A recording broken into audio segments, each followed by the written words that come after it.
I served 12 years in the shadows of governments that denied my existence. I dismantled regimes and silenced warlords without leaving a fingerprint. But when I came home to the $10 million mansion I had bought to keep my mother safe, I found her wearing a maid uniform, trembling as she served champagne to the people who had stolen my life. They looked at my mother and saw a servant. They looked at me and saw a homeless old man. They have no idea that the ghost they are mocking is the one who is about to dig their graves. Before I unleash hell, let me know where you are watching from in the comments below. Hit like and subscribe if you believe that disrespecting your elders is a crime that deserves the ultimate punishment. My name is Lucius King.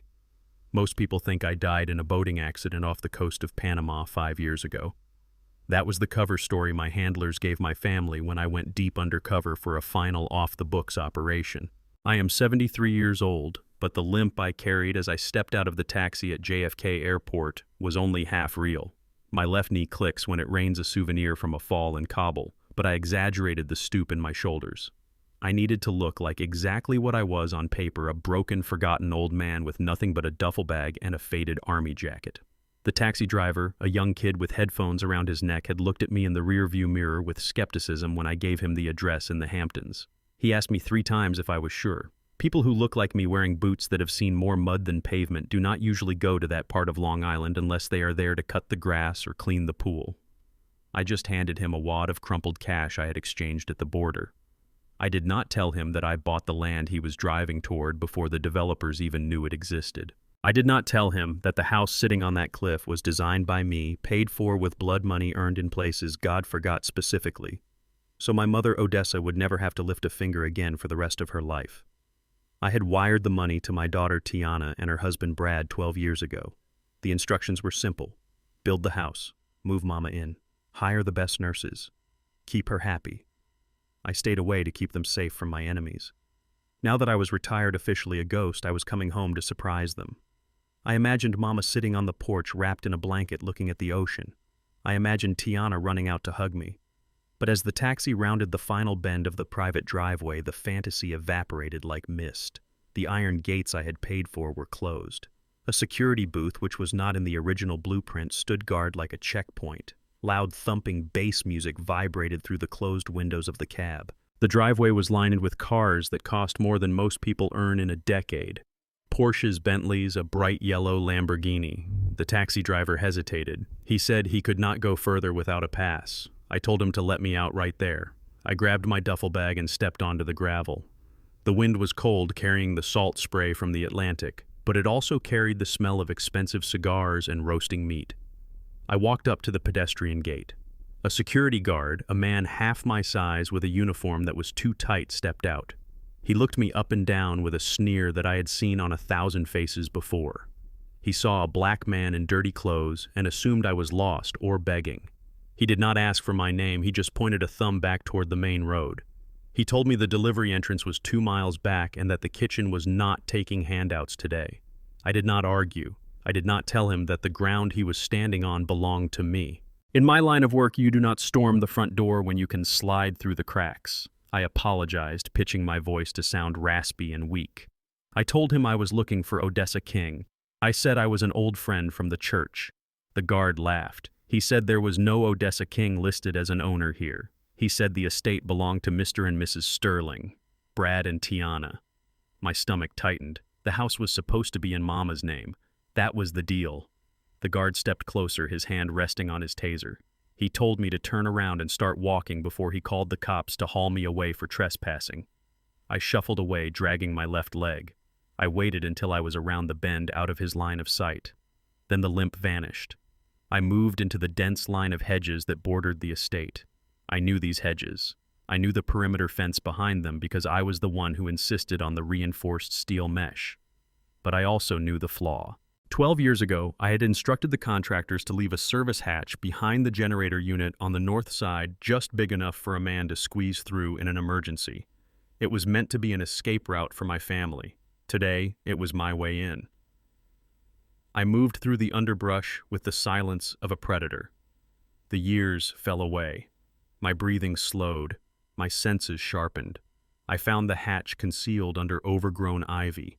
It was rusted, but it opened. I slipped through and found myself in the shadow of the massive generator, the hum of the machine masking my movements. I was inside the compound. The backyard was a spectacle of excess. The infinity pool I had designed for my mother's hydrotherapy was filled with floating inflatable swans. Dozens of people were mingling, holding crystal flutes, laughing with their heads thrown back. They were young, beautiful, and completely oblivious. Waiters in white tuxedos woven through the crowd with trays of hors d'oeuvres. I stayed in the shadows of the landscaped garden, crouching behind a row of ornamental topiaries. I scanned the faces. I was looking for Tiana. I wanted to see my little girl. I wanted to see the woman she had become, but I did not see her. Instead, I saw him, Brad Sterling, my son-in-law. He was standing near the poolside bar wearing a white linen suit that probably cost $5,000. He was holding a glass of whiskey, gesturing wildly as he spoke to a group of men who looked like bankers.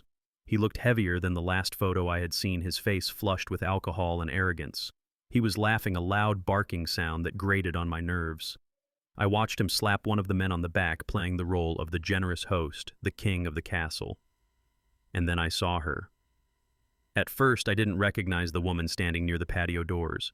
She was tiny, shrunken by age and gravity. She was wearing a black dress with a white apron, the kind of uniform you see in movies about the 1950s. It was ill-fitting, hanging loosely off her frail shoulders. She was holding a heavy silver tray loaded with empty glasses. Her hands were shaking. The tray rattled a soft metallic trembling that no one else seemed to notice. I squinted. The woman turned her head slightly to avoid a guest who bumped into her without apologizing. The profile was unmistakable. The high cheekbones. The silver hair pulled back into a tight, severe bun. The eyes that had watched me grow up, that had cried when I went to war, that had prayed for me every night for 40 years. It was Mama. My heart hammered against my ribs like a sledgehammer. My vision narrowed. The world turned red at the edges. This was the woman I had built this fortress for. This was the woman who was supposed to be the queen of this estate. And she was standing there dressed like a servant, invisible to the people partying in her home. I watched as she struggled to keep the tray steady. A young woman in a sequined dress bumped into her again, harder this time. A glass tipped over and shattered on the slate patio. The sound cut through the music. The conversation near the bar stopped. Brad Sterling turned around.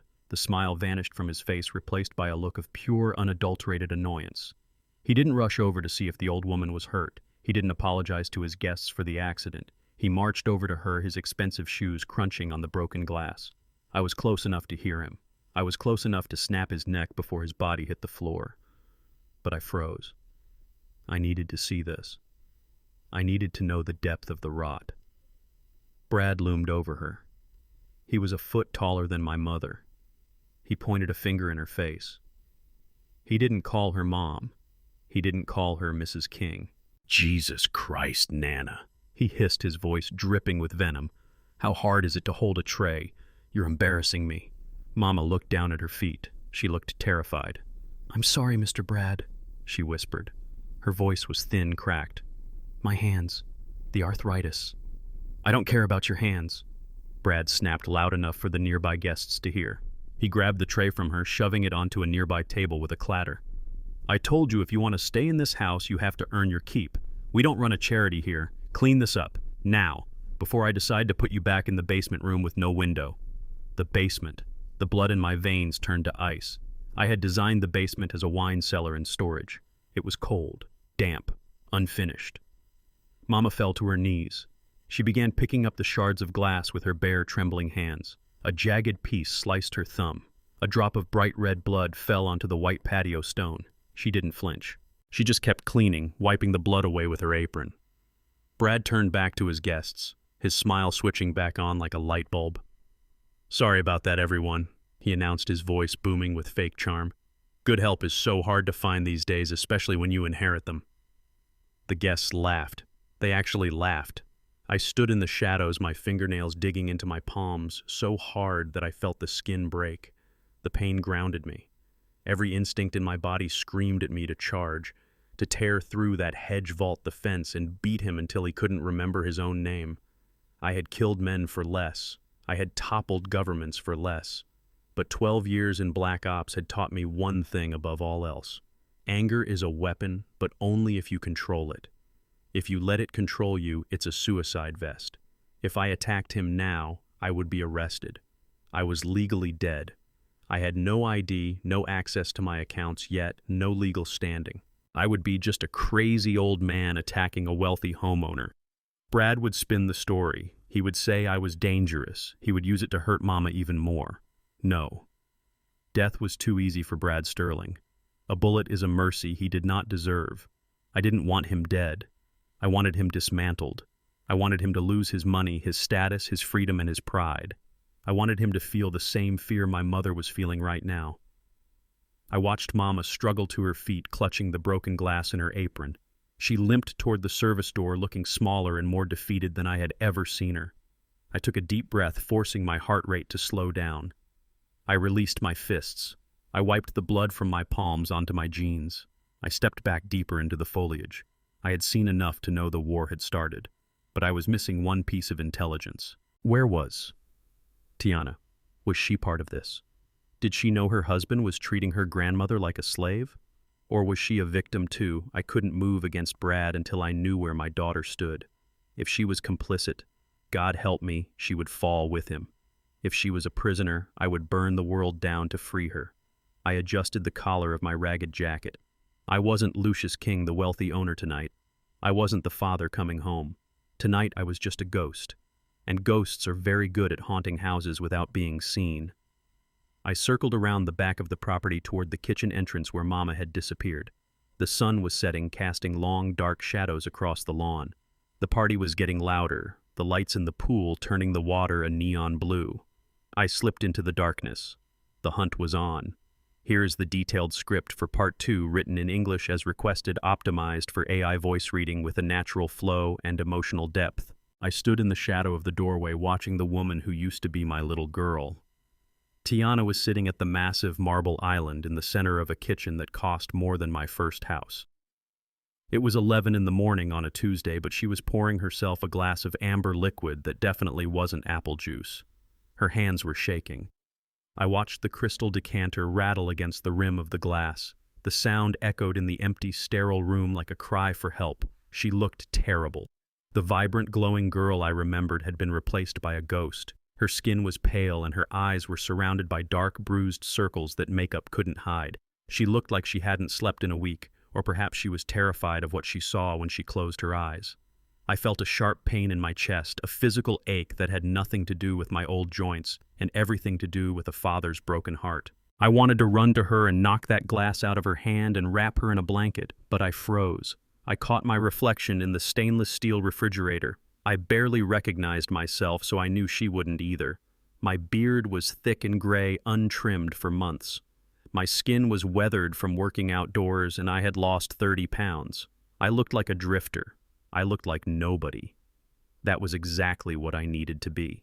Tiana looked up and spotted me. She didn't jump. She didn't scream. She just looked at me with dull, lifeless eyes, as if seeing a stranger in her kitchen was the least of her problems.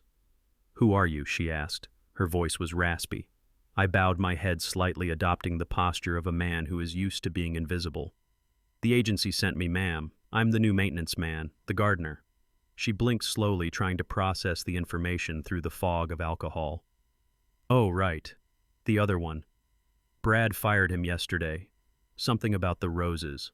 She waved her hand dismissively, a gesture that looked too heavy for her thin wrist.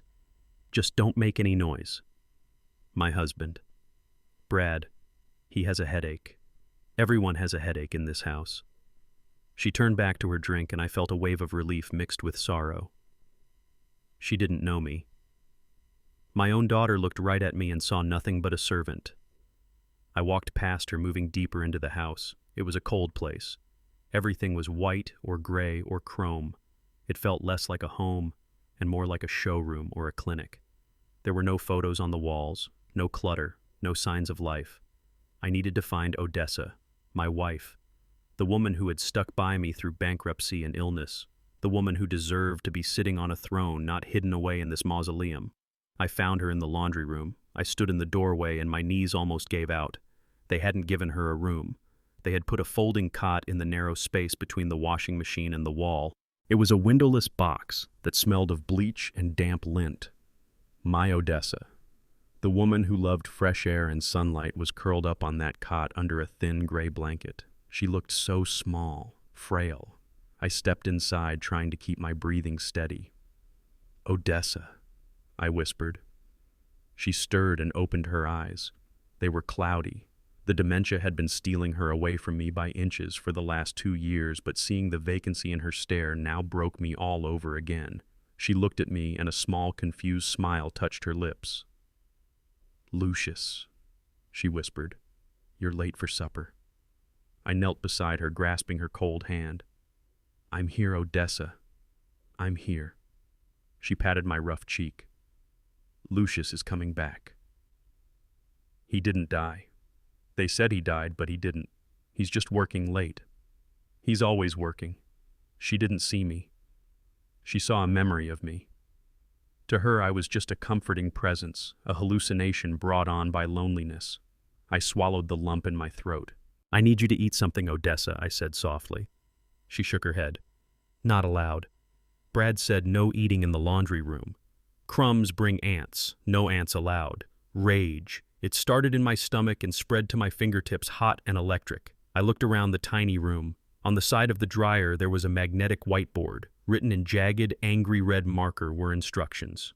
Rules for Nana. Number 1, no wandering during party hours. Number 2, no eye contact with guests. Number 3, toilet flushing limited to nighttime. I stared at those words. No eye contact with guests. As if she were a dog. As if she were a shameful secret to be hidden away. This wasn't just neglect. This was cruelty.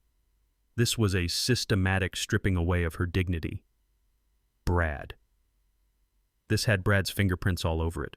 Tiana might be lost in her addiction, but Brad was the architect of this prison. I heard heavy footsteps approaching down the hallway.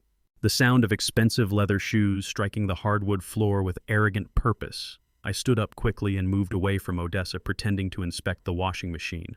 A man filled the doorway. Brad. He was younger than I expected, but he carried himself with the unearned confidence of a man who has never been told no. He was wearing a suit that cost more than I used to make in a year. He was holding a phone to his ear, but when he saw me, he lowered it. "Who the hell are you?" he barked. I kept my head down. "New hire, sir. From the agency. For the garden and the repairs." Brad looked me up and down, his lip curling in disgust. "You look like a hobo. Did they pick you up off the street? I pay that agency a premium for top-tier staff, and they send me Santa Claus on meth." I didn't answer. I just gripped the wrench in my pocket, my knuckles turning white. "Get out," he spat.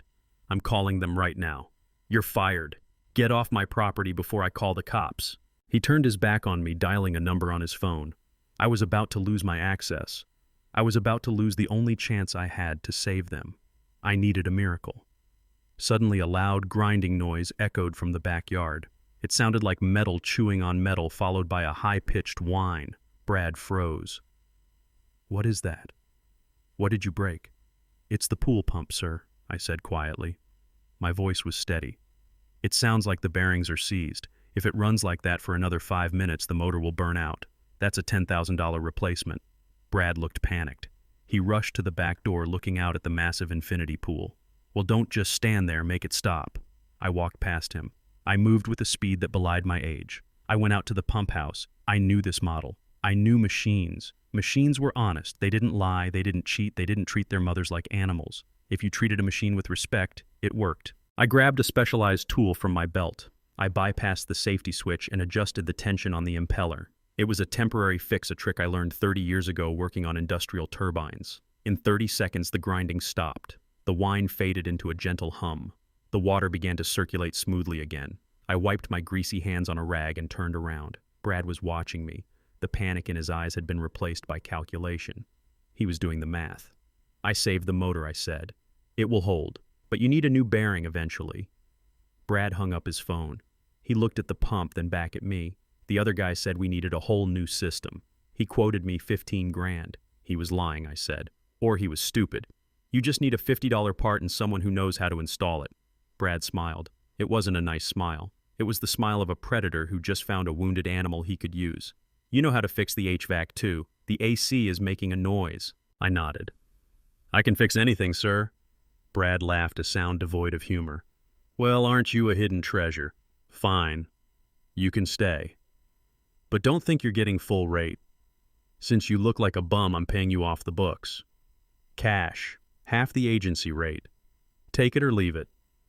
I looked at this man, this boy, who was tormenting my family, who was stealing my money and treating my wife like a prisoner. He thought he was winning. He thought he was getting a deal. He didn't know he was inviting the judge, jury, and executioner into his home. I'll take it, sir, I said. Good, Brad said, turning to walk away. And shave that beard. You look ridiculous. Oh, an old boy. I looked up. Stay out of the main house unless called. You sleep in the shed. He walked away, leaving me standing by the humming pool pump. I looked up at the second-floor window where I could see Tiana's silhouette, glass in hand. I looked at the small vent that led to the laundry room where Odessa was sleeping. Old boy. He called me old boy. I reached into my pocket and touched the small voice recorder I had been running the entire time. I had recorded the threats. I had recorded the illegal employment offer. I had recorded the condition of the house. I wasn't just the gardener. I was the gathering storm. I went to the shed. It was full of rusty tools and cobwebs. It was perfect. I sat on an overturned bucket and pulled out a small notebook. I wrote down the date and the time. Then I wrote one sentence. Entry secured. The evaluation begins. I wasn't here to argue. I wasn't here to beg. I was here to balance the ledger. And looking at the way Brad walked, looking at the way Tiana drank, looking at the rules on that whiteboard, I knew one thing for certain. The debt was heavy, and collection day was coming. Darkness has always been an old friend of mine. When you spend half your life working in places that don't exist on any map, you learn to love the shadows. It was 2 a.m. The estate was silent save for the rhythmic hum of the pool pump I had fixed earlier that day. To anyone watching, I was just the old man sleeping in the garden shed. But I wasn't sleeping. I was preparing for war. I slipped out of the shed dressed in black. I didn't need a balaclava or tactical gear. I just needed my hands and the skills that had been dormant for too long. The back door of the main house had a smart lock. Expensive, fancy, and completely vulnerable if you knew that this specific model had a magnetic bypass flaw. I didn't even have to touch the keypad. A strong magnet placed at the right angle and the solenoid clicked open with a soft surrender. I was inside. The house felt different at night. Without the pretentious dinner parties and the clinking of wine glasses, it felt hollow. It felt like what it was, a crime scene. My feet made no sound on the polished marble floors as I moved toward the west wing where Brad had his home office. The door was locked, but a simple tension wrench and a rake pick made short work of it. 3 seconds. That was all the security Brad thought his secrets needed. I stepped inside and closed the door behind me, not daring to turn on the main light. I used a small tactical flashlight, shielding the beam with my fingers, so only a sliver of light cut through the gloom. The office was a shrine to Brad's ego. There were framed photos of him shaking hands with minor celebrities, awards for sales targets that probably didn't exist, and behind his massive oak desk was a wall safe. I approached it. It was a digital model. Most people would try to drill it or hack the electronics. I just looked at the keypad. The numbers 2, 4, and 8 were slightly more worn than the others. Grease from fingertips leaves a story if you know how to read it. I tried his birthday. Nothing. I tried Tiana's birthday. Nothing. Then I tried the date they bought this house. Beep. Click. The heavy steel door swung open. I exhaled slowly, letting the tension drain from my shoulders. Inside were stacks of cash rubber banded together, passports, and a thick leather folder. I bypassed the cash. Money was just paper. I wanted the truth. I pulled out the leather folder and opened it on the desk. The first document that slid out made my blood run cold. It was a death certificate. Name: Lucius King. Date of death: October 14th, 5 years ago. Cause of death: accidental drowning. Boating accident off the coast of Baja. Body status: not recovered. I stared at the paper and my hand shook not from fear but from a rage so pure it felt like white heat. They had killed me. While I was lying in a hospital bed in a foreign country fighting a fever that almost took my brain, they had decided I was better off dead. They didn't just abandon me, they erased me. I looked at the signature at the bottom. It was Tiana's, my daughter, the girl I had taught to ride a bike, the girl I had carried on my shoulders. She had signed a legal document swearing that I was dead so she could access the trust fund. So that was how they did it. That was how they got the house. The trust was set up to release funds only upon my death or my 85th birthday. They couldn't wait. They wanted the money now. They turned a missing person case into a funeral without a body. I flipped the page. There was more. Behind the death certificate was a loan agreement. But this wasn't from a bank. There was no logo of a reputable financial institution. The header just said, Janus Holdings. I knew that name. I knew it from files I had read a lifetime ago. Janus Holdings was a front for an organized crime syndicate operating out of the darker corners of the city. They didn't give loans based on credit scores. They gave loans based on blood. I scanned the numbers and my stomach dropped.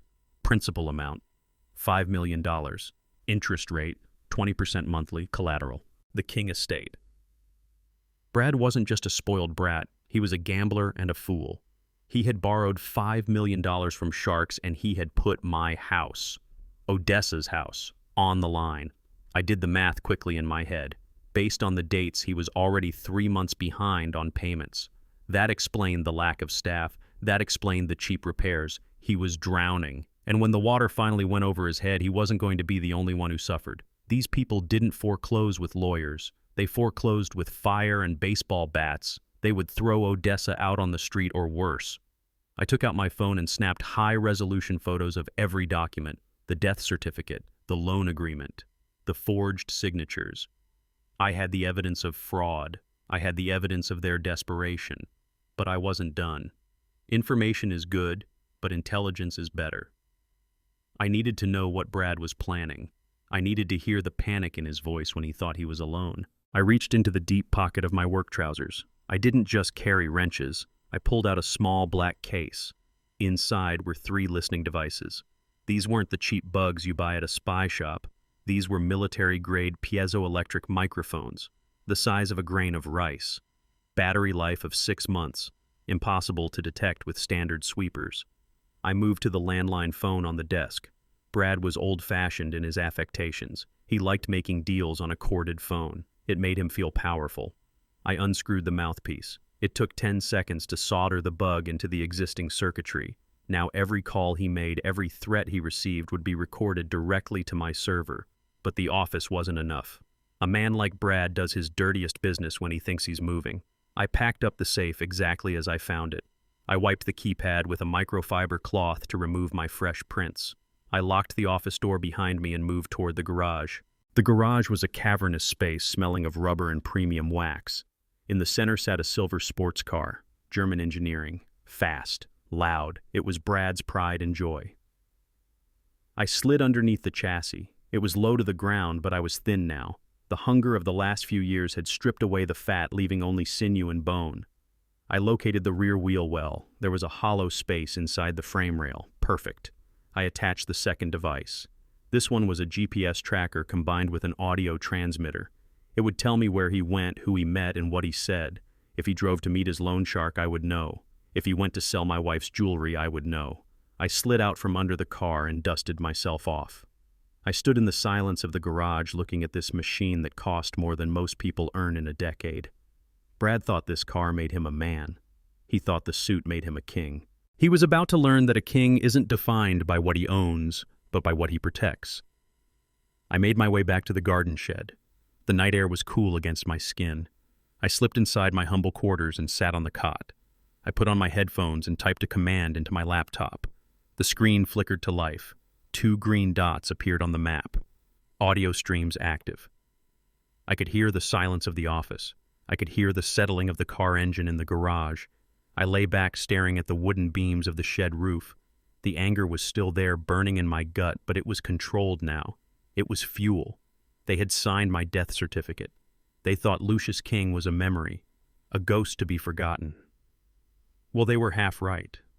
I was a ghost now. But I wasn't the kind that fades away. I was the kind that haunts. I closed my eyes, but I didn't sleep. I listened. I waited for the sun to rise. Because when the sun rose, Brad would wake up. He would make his coffee. He would make his calls. And I would be the shadow in the corner catching every word. The game had changed. They were playing for money. I was playing for souls. And I had just dealt myself a winning hand. The sun was setting over the estate, casting long shadows that looked like bars across the manicured lawn. It was supposed to be a celebration. My wife Odessa was turning 92 years old today. 92 years of grace and hard work and love. In a normal world, this day would be filled with her favorite lemon cake and the sound of her great-grandchildren laughing. But we were not living in a normal world. We were living in Brad's world. Brad had promised Tiana that he would throw a party for her mother. He called it a celebration of heritage. But as I trimmed the hedges near the patio, pretending to be the invisible gardener, I saw the truth. There were no balloons for Odessa. There was no family. Instead, the driveway was filling up with luxury cars, Porsches, Ferraris, Bentleys. The guests were not family friends. They were investors. Brad was using my wife's birthday as a backdrop for a product launch. He was selling some new high-tech investment scheme to a group of wealthy, disconnected socialites who wouldn't know dignity if it stared them in the face. I adjusted my grip on the heavy pruning shears. The metal was cool against my palm, but my blood was boiling hot. I kept my head down, pulling the brim of my hat lower, but my eyes missed nothing. Then I saw her. My heart stopped. Brad led Odessa out onto the patio. They hadn't dressed her in her Sunday best. They hadn't put her in the floral dress she loved. Brad had dressed her up like a prop. He had her wearing an old-fashioned apron and a head wrap. He had dressed the matriarch of the King family like a caricature of a servant from a century ago. She looked confused. Her eyes darted around the crowd, seeking a familiar face. She looked terrified. "Ladies and gentlemen," Brad announced, his voice booming with fake charisma, "I present to you the inspiration behind our traditional values initiative. This is Nana. She has been with the family forever, a true relic of a simpler time." The crowd applauded politely, sipping their champagne. They didn't see a human being. They saw a mascot, a novelty. Brad placed a hand on her frail shoulder. His grip looked tight, too tight. "Nana," he said, loud enough for everyone to hear. "Why don't you sing for us? Sing one of those old spirituals you hum in the laundry room. Give our guests a taste of that authentic soul." Odessa shrank back. "I don't want to," she whispered. Her voice was barely audible, but I heard it. I heard the fear. "Come on now," Brad insisted, his smile tightening into a grimace. "Don't be shy. Sing." He handed her a silver tray with a bottle of vintage red wine and a glass. He was making her serve herself while she performed. It was a grotesque display of power. Odessa began to sing, and her voice was thin and shaky, cracking on the high notes. She sang a hymn about crossing the river to a better land. It was a song of sorrow and hope, but here in this circle of vultures it sounded like a cry for help. Her hands trembled under the weight of the heavy silver tray. The dementia made her balance poor, and the stress was making it worse. I took a step forward from the bushes. My muscles were coiled. I was ready to drop the act. Then it happened. A woman in a red dress laughed loudly at something a waiter said. The sudden noise startled Odessa. She flinched. The heavy silver tray tipped. The bottle of wine slid off. It didn't break, but the open neck splashed dark crimson liquid all over Brad's pristine white Italian loafers. The music stopped. The chatter died. The silence that descended on the patio was heavy and suffocating. Brad looked down at his shoes. Then he looked at Odessa. The mask of the charming businessman fell away instantly, revealing the monster underneath. "You stupid old hag," he snarled. He didn't think. He didn't hesitate. He swung his hand and slapped her across the face. The sound was like a whip crack. It echoed off the stone walls of the house. Odessa crumpled. She fell to the hard stone floor, her small body looking like a pile of discarded clothes. She didn't cry out. She just lay there holding her cheek, too shocked to make a sound. "Mom!" Tiana screamed. She dropped her drink and started to rush forward. For 1 second I saw the daughter I used to know, the girl who loved her mother. But then Brad turned to her. He didn't speak. He just glared. His eyes were cold, dead things. He looked at Tiana, and then he looked pointedly at the diamond bracelet on her wrist and the mansion behind her. The message was clear. You like this life. You like the money. You shut your mouth. Tiana froze. She looked at her husband. She looked at her mother lying on the ground. And then she looked down. She stopped moving. She let the fear win. She let the greed win.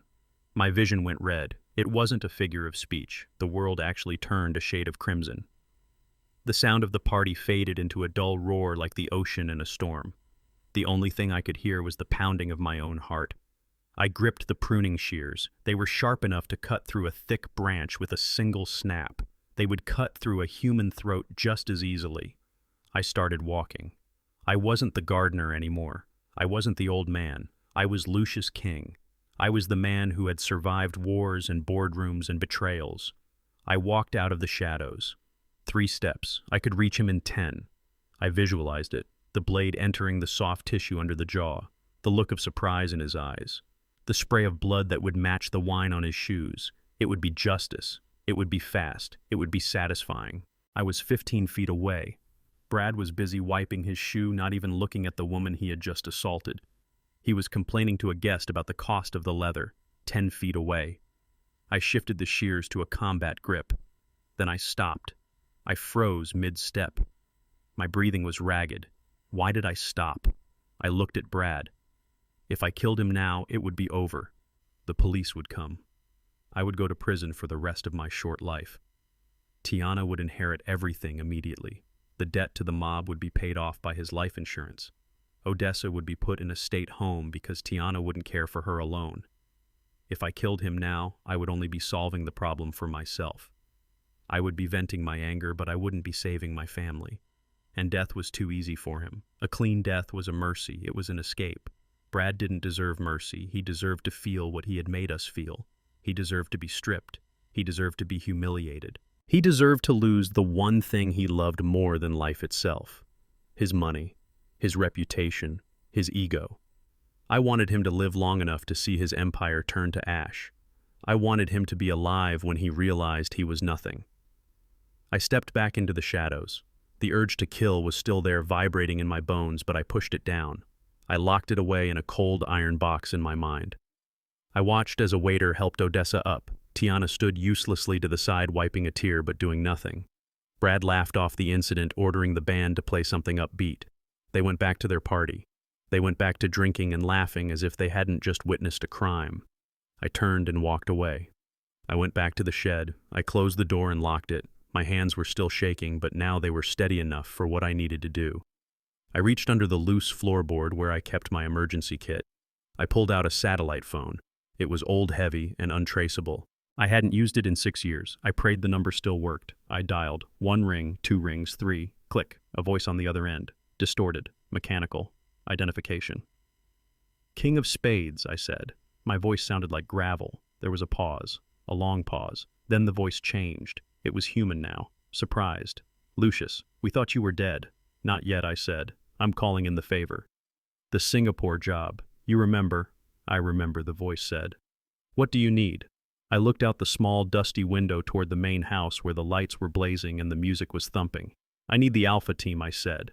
I need a forensic accountant, a cyber warfare specialist, and a heavy cleanup crew, Target, the voice asked.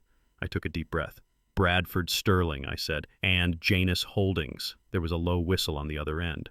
That's a mob front, Lucius. You're starting a war. I gripped the phone until the plastic creaked. They hit my wife, I said. The silence on the other end was heavy with understanding. In our world, that was the only justification needed. Understood, the voice said. We are activating. ETA 12 hours. What are the rules of engagement? I looked at the pruning shears sitting on the workbench. The blade glinted in the moonlight. Scorched earth, I whispered. Burn it all down. Leave him nothing but the suit on his back. I want him to wish he was dead. Copy that. Alpha team is moving. I hung up the phone. I sat there in the dark, listening to the distant sound of the party. Brad was laughing. I could hear his laugh drifting across the lawn. He was celebrating. He thought he was the king of the world. Let him laugh. Let him enjoy his champagne. Let him think he got away with it. Because tomorrow the sun wouldn't just rise. It would bring the fire. I looked at the photo of Odessa I kept in my wallet. I kissed her smiling face. Hold on, my love, I whispered. The cavalry is coming, and hell is coming with them. The morning sun rose over the estate, but it brought no warmth. The atmosphere was brittle like dry ice. It had been exactly 24 hours since Brad struck my wife across the face. 24 hours since I made the call that would end his world. I was out on the driveway, sweeping away invisible dust. I moved with the slow, rhythmic cadence of an old man who has nowhere else to be. But my eyes were sharp. I was watching the garage door. At 8 sharp, the heavy door rolled up. The silver Porsche slid out like a shark entering the water. Brad was behind the wheel. He was wearing dark sunglasses likely to hide the hangover from last night's adrenaline and alcohol. He looked important. He looked untouchable. He didn't know that 3 hours ago while the house slept I had paid a visit to that car. I hadn't cut the brake lines. That would be too obvious, too clumsy. A cut line leaves a puddle of fluid. A cut line screams sabotage. Instead, I had introduced a small bubble of air into the hydraulic system and loosened the caliper sensor on the front left wheel. It was a mechanic's ghost, a phantom failure. The brakes would work fine at low speeds, but the moment he applied sudden pressure, the system would hesitate. Just for a second. But a second is a lifetime in a high-performance machine. Brad gunned the engine. The exhaust note roared, echoing off the stone walls of the manor. He peeled out of the garage, accelerating too fast down the winding driveway. He wanted to feel powerful. I leaned on my broom and watched. At the end of the driveway, there was a sharp turn before the main gate. A massive cluster of ornamental hedge bushes lined the curve. Brad approached the turn. I saw his brake lights flare red, then they flickered. The hesitation happened exactly as I had calculated. The car didn't stop. It lurched. I heard the screech of tires losing grip on the asphalt. Then came the crunch. It wasn't the sound of a fatal impact.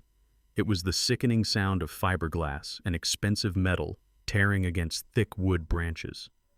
The Porsche plowed nose first into the hedge. The front bumper shattered, sending shards of silver plastic flying into the air like confetti. The hood buckled. Smoke hissed from the radiator. I didn't smile. I didn't flinch. I just kept sweeping. Brad kicked the door open. He stumbled out, his face purple with rage. He wasn't hurt. The airbags hadn't even deployed, but his pride was totaled. He walked around to the front of the car and screamed. It was a primal toddler-like scream. He kicked the crushed bumper and immediately grabbed his foot, hopping around in pain.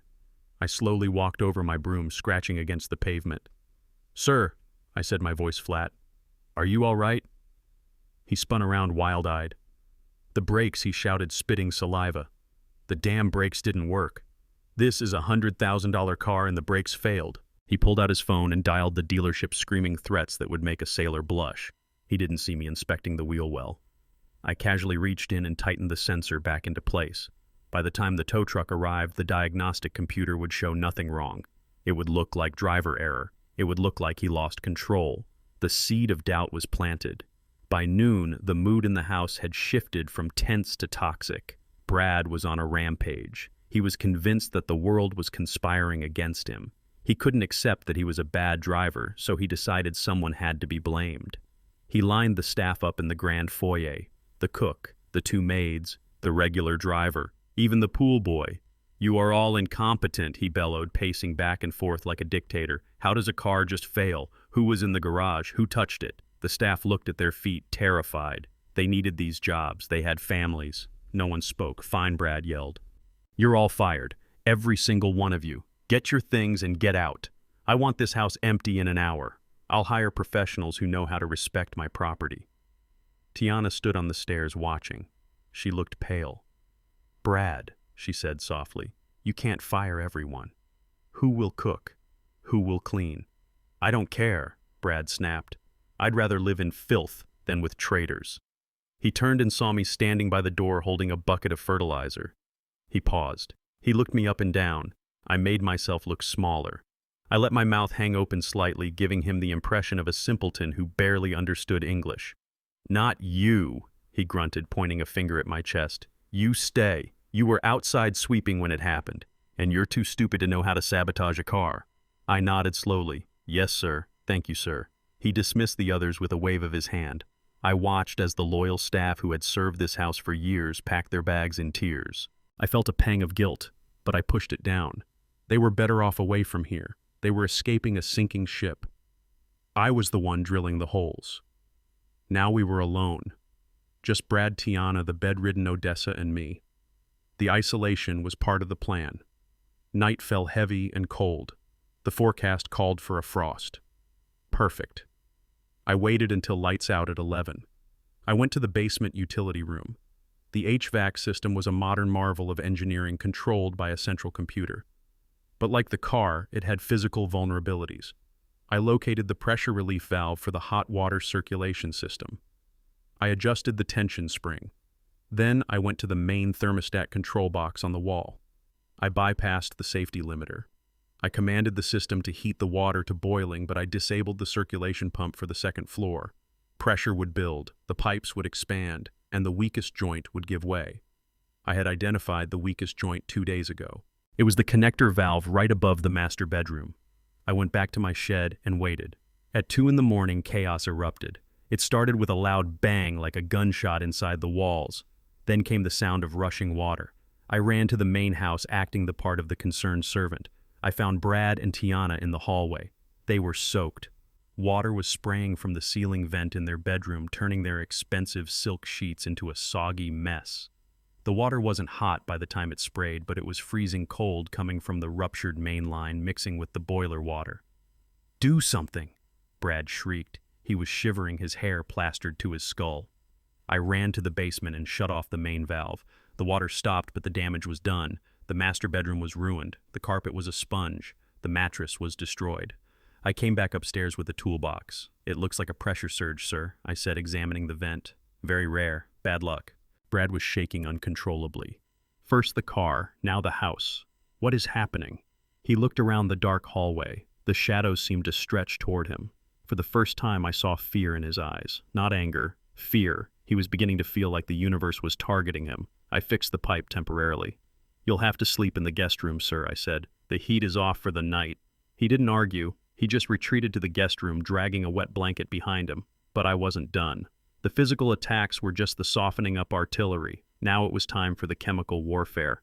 Brad was a health fanatic. Every morning with his coffee, he took a handful of supplements, vitamins, fish oil, and a proprietary blend of nootropics called Brain Force. He claimed they made him sharper, gave him an edge in business. I had found his stash in the kitchen pantry. I had also acquired something else. Through my contacts, the same ones who were sending the Alpha team, I had received a small package. Lysergic acid diethylamide, LSD, but not a recreational dose. I wasn't trying to send him on a trip to the cosmos. I was microdosing him. I sat in the kitchen while the house was quiet. I carefully opened the capsules of his brain supplements. I used a dropper to add a minute amount of the liquid to each capsule, just enough to alter perception, just enough to make colors too bright, to make sounds too loud, to make the peripheral vision crawl with movement that wasn't there. I sealed the capsules back up and placed the bottle back on the shelf. The next morning, Brad came down to the kitchen. He looked exhausted. He grabbed the bottle and swallowed 3 pills with a gulp of black coffee. I was outside washing the windows. I watched him through the glass. 30 minutes later, it began. Brad was sitting at his laptop trying to work. Suddenly, he stopped typing. He rubbed his eyes. He looked at the painting on the wall. It was a modern abstract piece. He frowned. He tilted his head. To him, the shapes in the painting were starting to breathe. The red lines were pulsing like veins. He looked at his hands. He flexed his fingers. He stood up and walked to the window. He looked right at me. I stared back. My face was expressionless. Brad blinked. He shook his head violently. To him, my face might have been shifting. My eyes might have looked like black pits. "Who are you?" he whispered. I could read his lips through the glass. He turned away, pacing the kitchen. He was agitated. He picked up his phone to make a call, but then put it down as if the phone was too hot. The paranoia was setting in. The accidents were making him feel unsafe physically. The drugs were making him feel unsafe mentally. He was losing his anchor to reality. I continued to wash the window, the squeegee making a long, low squeaking sound against the glass. Squeak, squeak, squeak. Inside the kitchen, Brad covered his ears. The sound was probably screaming at him. He looked at the ceiling where the water had come from last night. He looked at the driveway where his car had crashed. He looked at the empty house, devoid of servants. He was the king of a crumbling castle, and the ghosts were coming out of the walls. I dipped my sponge into the bucket. The water was dark and murky. "Enjoy the ride, Brad," I whispered to myself. "We are just getting started." Tonight I would move the furniture a few inches while he slept. Tomorrow I would whisper his name through the vents.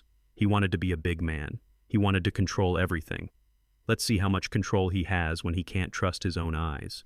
The investigation into his finances was running in the background. The Alpha team was digging into his accounts.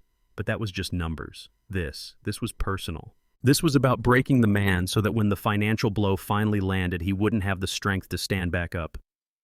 I watched him pour another cup of coffee. His hand was shaking so badly he spilled it on the counter. He stared at the dark liquid spreading across the white marble. To him, it probably looked like blood. I wiped the window clean. All clear. The house was no longer just a building made of brick and mortar. It had become a living, breathing organism, and I was its central nervous system. I had spent the last 48 hours turning every smart device, every circuit, and every digital connection into a weapon of psychological warfare. Brad thought he was living in a modern mansion, but he was actually living in a haunted house where the ghosts were made of code and electricity. It was 3 a.m. on a Thursday, the kind of hour when the soul feels heaviest and the shadows in the corners of the room seem to stretch out like grasping fingers. I was awake in my shed watching the monitors, but Brad was awake too. He was in the main living room, pacing back and forth on the Persian rug, wearing only his silk boxer shorts and a tattered robe. The microdose of LSD I had slipped into his morning coffee was wearing off, but the after effects were lingering. His movements were jerky. He kept looking over his shoulder as if he expected someone to be standing there. He wasn't entirely wrong. I was always there watching through the camera lens hidden in the smoke detector. He collapsed onto the leather sofa, clutching a bottle of water. He looked exhausted. He just wanted to sleep. He closed his eyes, letting his head fall back against the cushion. Suddenly, the 80-inch television mounted on the wall roared to life.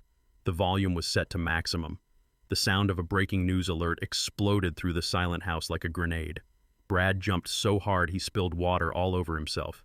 He scrambled for the remote control, his thumb mashing the power button. "Turn off!" he screamed. "Turn off, you piece of junk!" The screen went black. The silence returned. Brad panted, his chest heaving. He threw the remote onto the coffee table and leaned back again, closing his eyes. 5 seconds later, click. The TV turned back on. But this time it wasn't a random channel. I had programmed a specific stream to play. It was a pre-recorded news segment from a financial crime channel. The anchor's voice was stern and judgmental, filling the room. The FBI has launched a new crackdown on elder abuse and trust fund fraud. Perpetrators are facing up to 20 years in federal prison. Assets are being seized. There is nowhere to hide. Brad stared at the screen. The colors seemed too bright to him. The anchor's eyes seemed to be looking directly into his soul. "Stop it," he whimpered. He grabbed the remote and pulled the batteries out, throwing them across the room. The TV stayed on. I watched from my shed, my finger hovering over the enter key on my laptop. I had bypassed the infrared receiver. I was controlling the unit via the Wi-Fi network. The news anchor continued. "The most common sign of guilt is the concealment of assets, but the forensic accountants always find the trail." Brad let out a strangled cry and ran to the wall, yanking the power cord out of the socket. The screen finally died. He stood there trembling, holding the plug in his hand, breathing like a trapped animal. He thought he was losing his mind. He didn't know he was being hunted. But the psychological terror was just the opening act. Now it was time to hit him where it truly hurt. His wallet. I had gained access to his primary checking account the day before thanks to the keylogger I installed on his laptop. I wasn't going to drain the account dry. That would trigger a fraud alert from the bank and freeze everything. No, I was going to do something far more maddening. I had set up a script to execute a series of microtransactions. Every hour on the hour, a small amount of money was transferred out. Ding. Brad's phone lit up on the coffee table. He picked it up suspiciously. A notification from his banking app. Transfer complete. $200 to the Sunrise Home for Forgotten Seniors. Brad frowned. He swiped the screen. Another notification from an hour ago. Transfer complete. $300 to the Dementia Care Alliance. He scrolled back. $500 to the Legal Defense Fund for the Elderly. He wasn't being robbed by a criminal. In his mind, he was being robbed by karma. The specific nature of the charities was driving him insane. It was as if the money was developing a conscience of its own and fleeing his pockets to go where it was actually needed. No, he muttered, tapping furiously on the screen. "I didn't authorize this. Who is doing this?" He tried to log in to stop the transfers, but I had changed his password 10 minutes ago. Access denied. He threw the phone onto the couch and screamed a raw sound of frustration that echoed through the empty halls. "Tiana." He roared her name. In his twisted, paranoid logic, there was only one person who would send money to old people. Only one person who knew his passwords. Only one person who was angry about what happened to Odessa. Tiana, get down here. I left the shed. It was time to be the witness. I grabbed my mop and bucket and entered the house through the side door, moving silently into the hallway adjacent to the living room. I started mopping the floor, my movements slow and rhythmic, making myself part of the furniture. Tiana came down the stairs. She was wearing a silk nightgown, wrapping her arms around herself. She looked terrified. "What is it, Brad?" she whispered. "It's 3 a.m. Brad spun around. His eyes were bloodshot, his pupils dilated. "You think you're clever, don't you?" he spat. "You think you can steal from me to pay for your mommy's care?" Tiana blinked, confused. "What are you talking about?" "Don't lie to me," Brad shouted, advancing on her.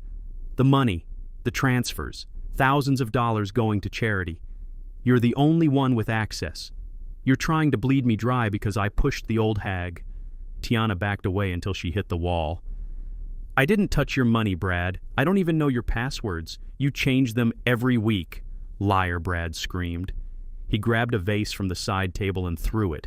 It shattered against the wall inches from Tiana's head. She screamed and covered her face. I kept mopping. Dip, swirl, ring. I was 10 feet away, but neither of them looked at me. To them, I was just the old man cleaning up the mess. "You want to see the money," Brad yelled. "You want to see what I have left." He stormed over to the large oil painting hanging above the fireplace. He ripped it off the wall, throwing it to the floor. Behind it was a heavy steel wall safe.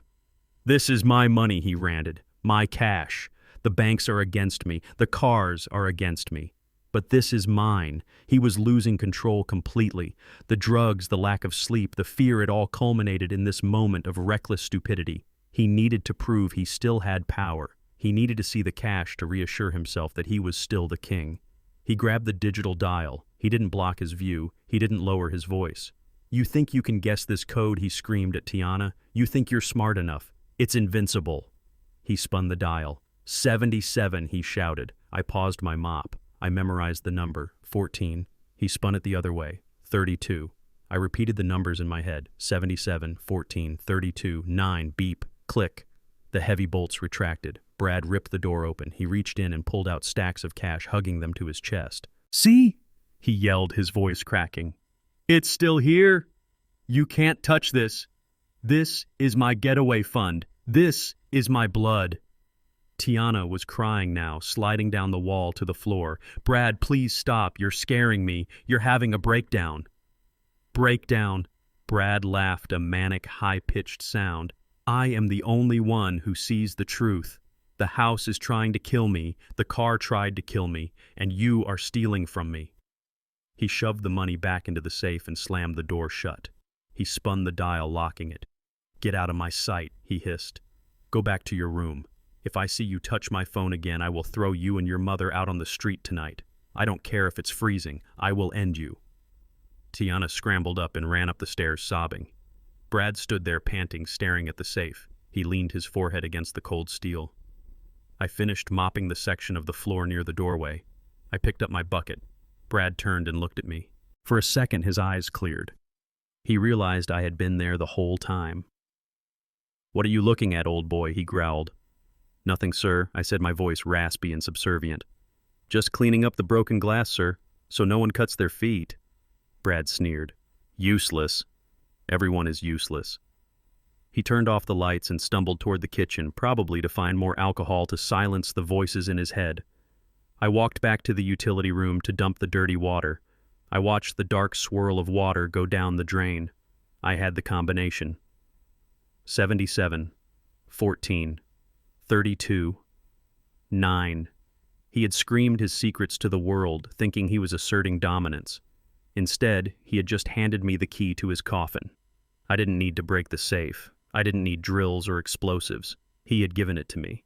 I went back to the shed. The Alpha team was arriving in 2 hours. The forensic accountant would need those physical documents inside the safe to nail the coffin shut on the tax evasion charges. The cash would be evidence of money laundering. But more importantly, inside that safe was the leverage I needed to free Tiana. I sat down at my small desk and opened my notebook. I wrote down the combination. The ghost in the machine had done its job. Brad was broken. He was isolating himself, attacking his allies, and exposing his vulnerabilities. Tomorrow the final phase would begin. Tomorrow we wouldn't just haunt him, we would materialize. And when he finally saw me, when he finally realized who the old gardener really was, it would be too late to run. I looked at the monitor one last time. Brad was sitting at the kitchen island, head in his hands. "Sleep well, Brad," I whispered. "You're going to need your rest, because you're about to have a very busy day." The house was quiet in the way a battlefield is quiet after the mortars stop falling. Brad was barricaded in his study, probably staring at the wall safe or trying to piece together the shredded remains of his sanity. The drugs and the paranoia had done their work. He was isolated in his own mind. Now it was time to isolate Tiana. I knew my daughter. I knew that beneath the layers of designer clothes and the mask of indifference she wore like armor, there was still the little girl who used to cry when she found a wounded bird. She wasn't evil, she was weak, she was trapped, and for the last 5 years she had been living with a monster who had convinced her that she had no other choice. I watched her from the shadows of the hallway. She was wandering aimlessly through the house. She looked like a prisoner in a 5-star hotel. She touched the expensive vases and the silk drapes, but there was no joy in her touch. She looked terrified. I had prepared the bait earlier that morning. I went to the small secret compartment in my old toolbox, the one thing I had managed to keep hidden in the shed. Inside were the treasures of a life that no longer existed. Not diamonds, not gold, but things that actually mattered. I took out a small wooden doll. It was crude, carved from a piece of aromatic cedar. I had made it for her when she was 6 years old because we couldn't afford the fancy plastic ones at the store. One of the arms was slightly shorter than the other, but she had loved it more than anything. She used to sleep with it under her pillow. I also took out a photograph. It was a Polaroid, faded now. It showed Tiana on the day of her high school graduation. She wasn't wearing expensive jewelry. She was wearing a cheap gown and a cardboard cap, but her smile was blinding. I was standing next to her, my arm around her shoulder, looking at her like she was the only star in the sky. I placed these items on the stone bench in the solarium. It was her favorite place to hide when Brad was on a rampage. It was the only room in the house that smelled like life because of the orchids I tended to daily. I retreated to the corner, pretending to prune a ficus tree. 10 minutes later, she drifted in. She was wearing an oversized sweater and no makeup. She looked so young and so tired. She sat down on the bench heavily, her shoulders slumping. Then she saw them. She froze. Her hand reached out, trembling, hovering over the wooden doll. She didn't pick it up at first, as if she was afraid it was a hallucination, as if Brad's madness was contagious. She touched the wood. She traced the uneven arm. Then she picked up the photo. I saw her breath hitch. Her shoulders began to shake. A sound escaped her lips, a low keen of pure grief that tore at my heart. She curled around the items, clutching them to her chest, rocking back and forth. I put down my shears. I walked over to her, slowly making sure my footsteps were audible so I wouldn't startle her. "Miss," I said softly. My voice was the gravelly rasp of the old boy. She jumped, wiping her eyes frantically, trying to compose herself. She tried to put the mask back on, but it was too late. The cracks were too wide. "I'm fine," she stammered. "I'm fine. Just go back to work." I didn't move. I stood a respectful distance away, holding my hat in my hands. "You don't look fine, miss," I said. "You look like someone who is carrying a mountain on her back." She laughed, a bitter, broken sound. "What would you know about it? You're just the gardener." I looked at the photo in her hand. "That looks like a happy day," I said, pointing a calloused finger. "Your father looked very proud." Tiana stared at the photo. Her tears started falling again, hot and fast. "He was," she whispered. "He was the best man I ever knew. And I let him down. I let him down so bad." I took a step closer. "Why do you say that?" "Because I'm here," she said, her voice rising with hysteria. "Because I'm living in this house built on lies. Because I signed papers I shouldn't have signed. Because I married a man who turned out to be—" She stopped. She looked around fearfully, checking the corners for listening devices. "Who turned out to be what, miss?" I asked gently. "A devil," she whispered. She looked up at me, and for the first time she really saw me. Not as a servant, but as another human being. She was desperate to confess. She was desperate for someone to tell her she wasn't crazy. "He says he'll kill me," she said. The words rushed out of her like water from a broken dam. "If I leave him. If I try to access the money. if I tell anyone about the loans. He said he would make it look like an accident, just like—" She covered her mouth. "Just like he made my father's death look like an accident." The air in the solarium went still. The truth was out.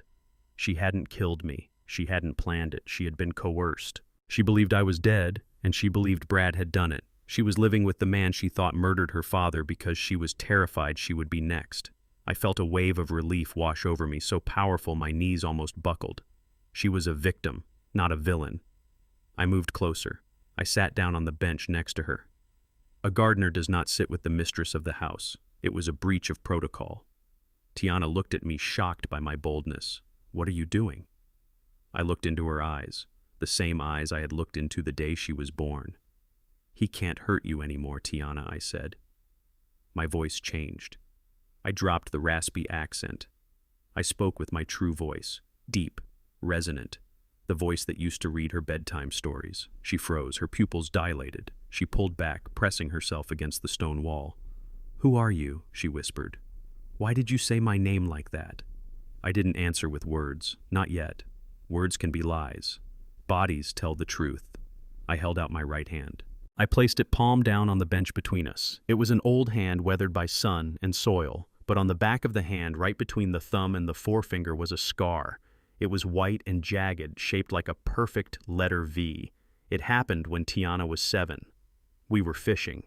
I had snagged a hook deep in my skin. She had cried and held my hand while the doctor stitched it up. She used to trace that scar when she was anxious. It was her safety anchor.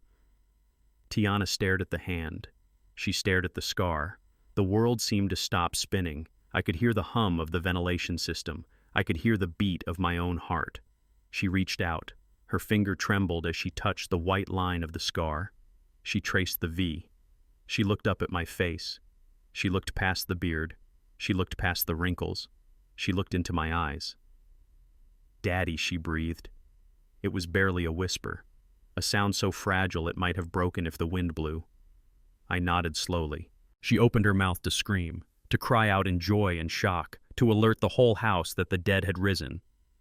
I moved instantly. I grabbed her shoulders and pulled her close, placing a finger firmly over her lips. "Shh," I hissed. Not a sound. She collapsed against my chest, sobbing silently into my dirty work shirt. Her whole body shook with the force of her release. It was the cry of a child who has been lost in the dark for years and finally sees a light. I held her. I smoothed her hair just like I used to. I felt her tears soaking through the fabric.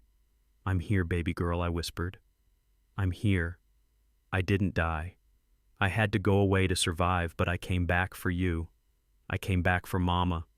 She pulled back, looking at me with wild, desperate eyes. "Brad," she gasped. "If he knows, if he finds out—" "He won't know," I said, my voice hard as steel. "Not until we are ready." I gripped her shoulders and looked her dead in the eye. "Listen to me, Tiana. This is the most important thing you have ever done. You have to stop crying. You have to wipe your face." "But you're alive," she stammered, touching my cheek as if to verify I was real. "We can leave. We can just run." "No," I said. "We don't run. We don't retreat. We end this." I told her the plan. Not all of it, just enough. I told her about the team coming. I told her about the evidence I had gathered. "He is going down, Tiana," I said.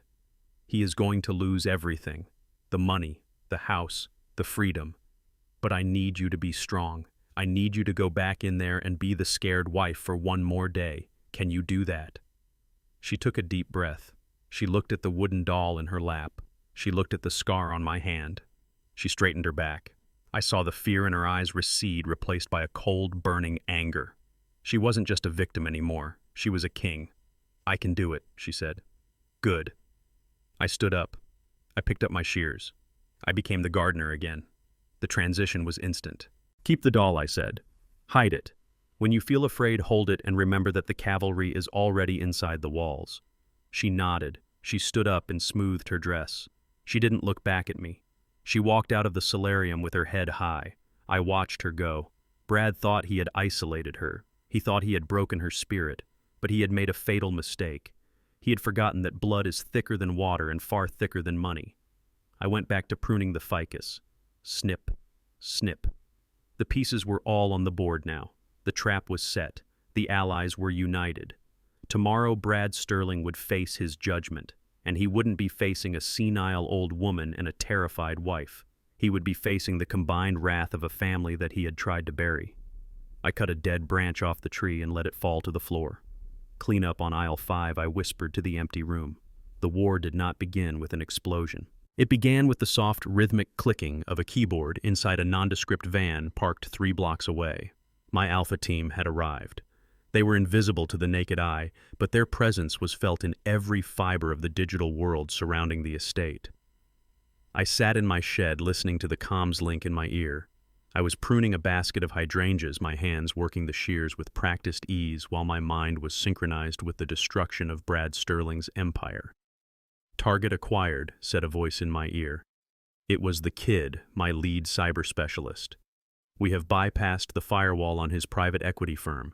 Accessing the ledger now." I didn't speak. I just hummed a low tune, a signal that I was listening. The second voice chimed in.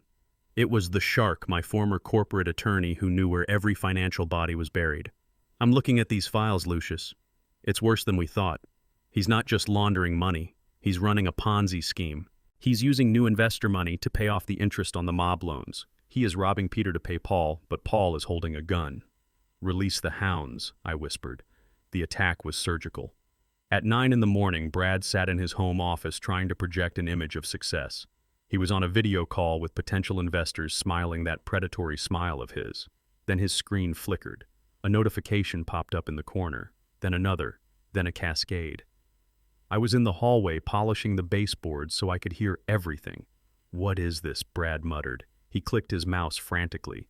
His email inbox began to flood, not with spam, but with automated alerts from the Securities and Exchange Commission, the SEC.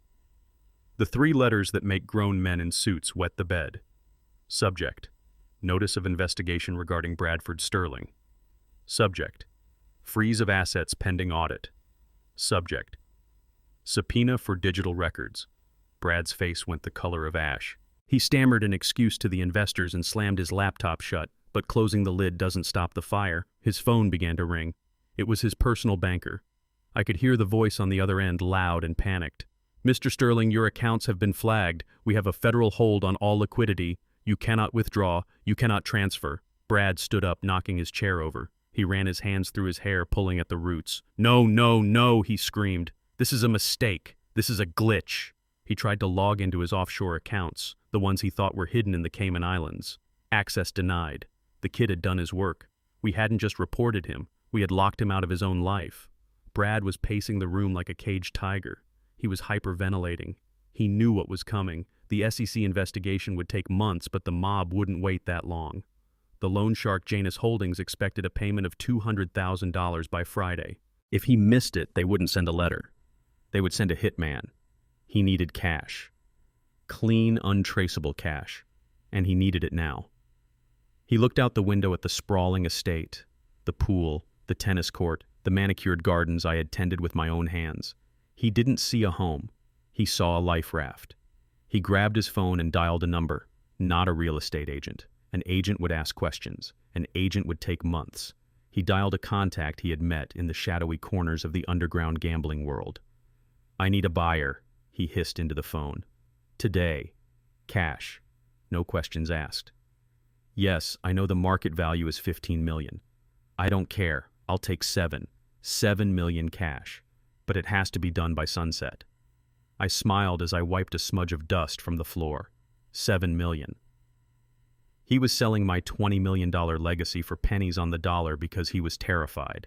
He didn't know that the contact on the other end of the phone was also on my payroll.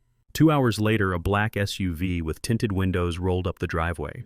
It looked menacing. It looked exactly like the kind of vehicle Brad expected. Out stepped a man. He was huge, a mountain of muscle in a bespoke suit. He had a shaved head and a thick scar running down his cheek. We called him Victor. In reality, he was a soft-spoken actor I had hired for corporate espionage jobs in the past, but today he was playing the role of a ruthless Russian oligarch looking to launder some money of his own. Brad rushed out to meet him, sweating profusely. "Mr. Victor," Brad said, extending a shaking hand. "Thank you for coming so quickly." Victor didn't shake his hand. He just looked at the house with a sneer. "This is it," Victor rumbled, his voice thick with a fake accent. "It is acceptable. Small, but acceptable." Brad swallowed hard.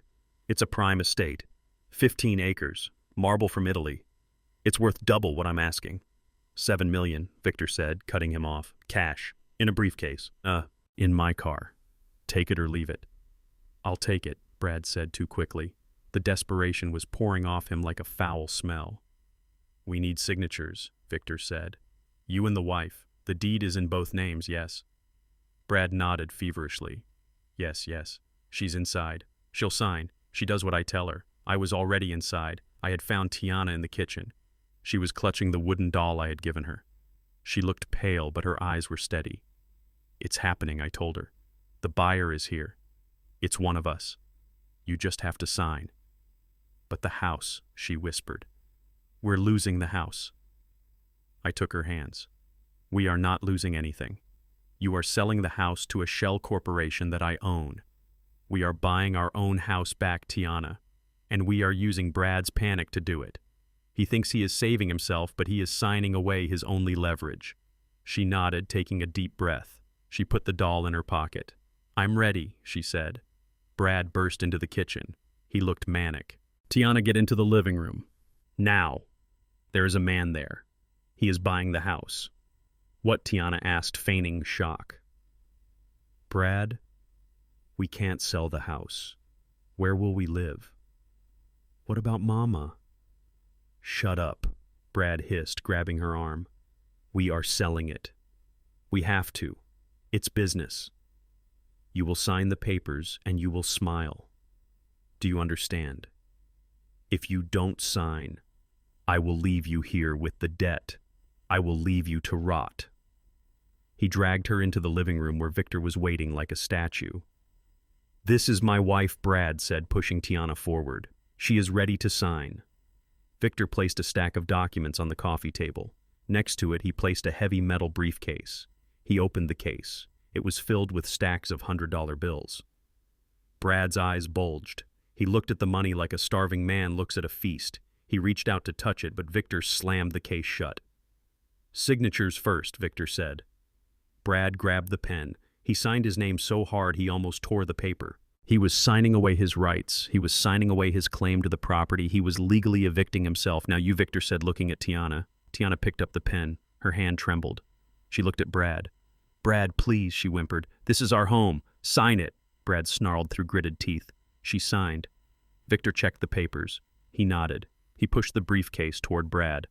"Done," he said. "The house is mine. You have 24 hours to vacate. After that, I change the locks." 24 hours. Brad laughed a high-pitched, hysterical sound.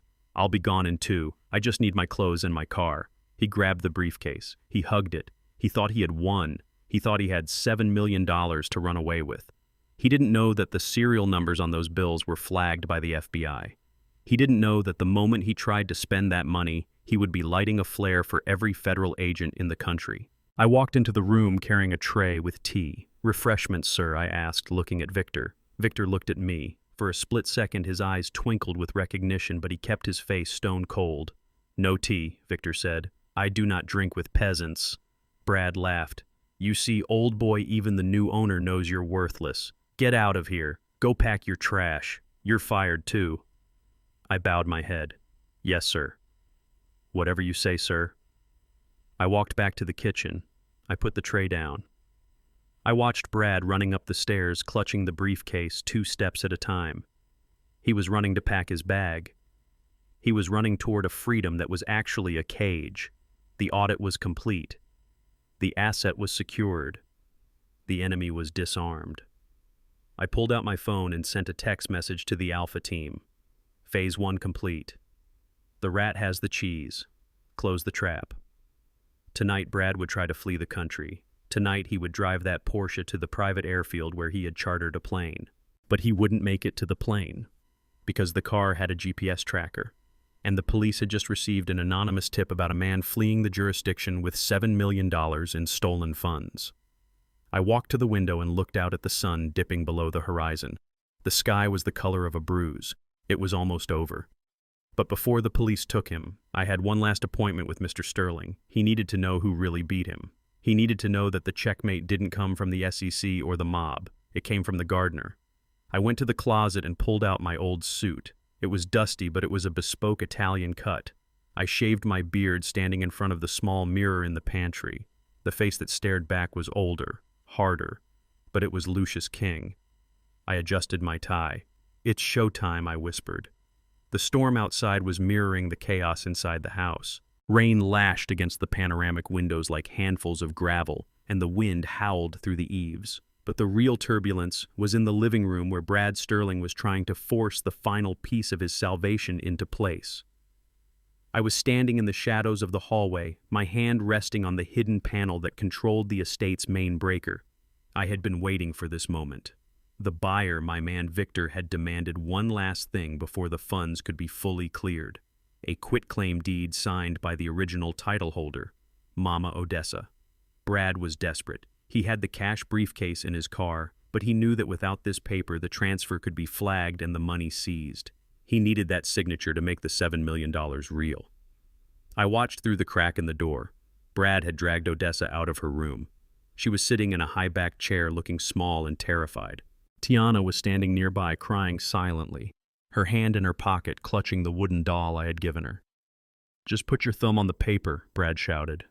His voice was raw. He was sweating through his shirt. "Why do you have to be so difficult, you useless old woman? It's just a fingerprint. You can't even write your name anymore, so just give me the thumb."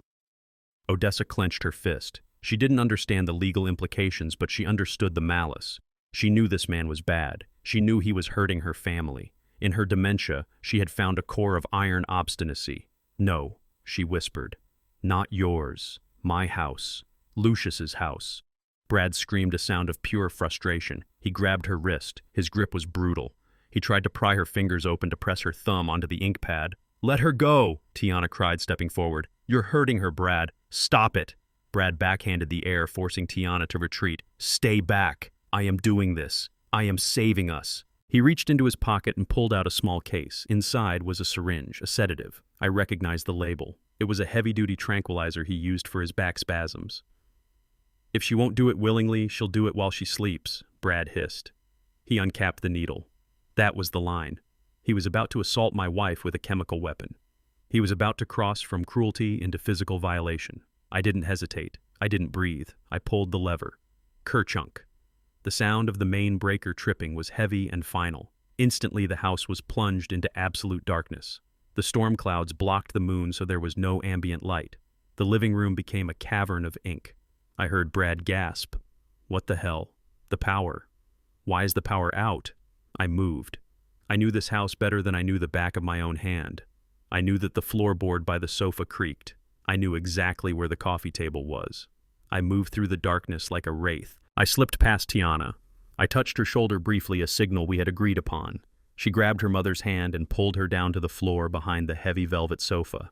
They were safe. Now it was just me and Brad. I put on the night vision goggles I had taken from my tactical kit. The room exploded into green clarity.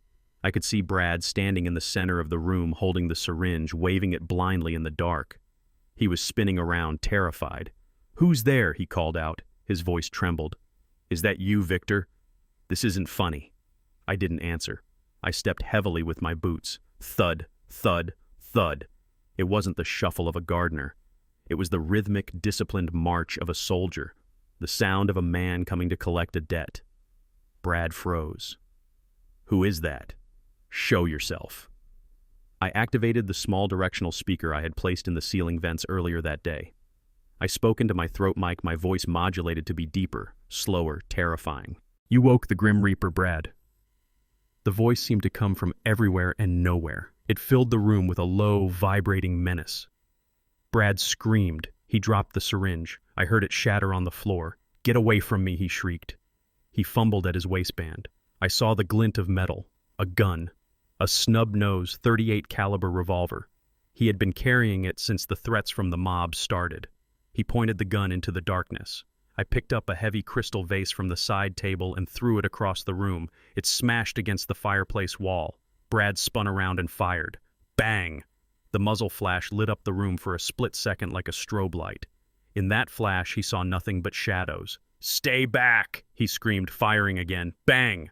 I moved closer. I was 10 feet away. I whispered into the mic again. "You can't shoot a ghost, Brad. I am the house. I am the rot in the walls. I am the debt you owe." He was hyperventilating now. The drugs I had been feeding him combined with the darkness and the fear had broken his reality. He wasn't seeing an empty room. He was seeing demons. He was seeing the consequences of his sins manifesting as monsters. He fired again wildly. The bullet shattered the sliding glass door. Rain and wind roared into the room, adding to the cacophony. I stood right in front of him, just out of reach. I breathed loudly, a harsh rasping sound. He pointed the gun at me, but he couldn't see me. He just felt the presence of something vast and angry. "Leave me alone," he sobbed. "Take the money, take the house, just leave me alone. You can't pay for a soul with money," I whispered. He fired the last 3 rounds. Click, click, click. The gun was empty. He threw it at me. It bounced harmlessly off my chest. He fell to his knees, covering his head, curling into a fetal ball. "Please," he moaned. "Please wake up. Please wake up." I heard the sirens in the distance. The neighbors must have reported the gunshots. Perfect timing. I retreated to the service entrance. I took off the goggles and the tactical gear, hiding them in the prepared vent. I put my gardener's cap back on. I pulled the backup lever, restoring the emergency lights only. A dim, eerie amber glow filled the hallway. The front door burst open. "Police, drop your weapons." 3 officers stormed in flashlights, cutting through the gloom. They found Brad kneeling in the center of the room, surrounded by shattered glass and bullet holes, screaming about demons. They found Tiana and Odessa huddled safely behind the sofa, weeping. They found me, the old gardener, cowering in the kitchen doorway, holding a broom for protection. Officers, one cop shouted, training his gun on Brad. "Hands on your head. Now." Brad looked up. He was drooling. His eyes were wide and unseeing.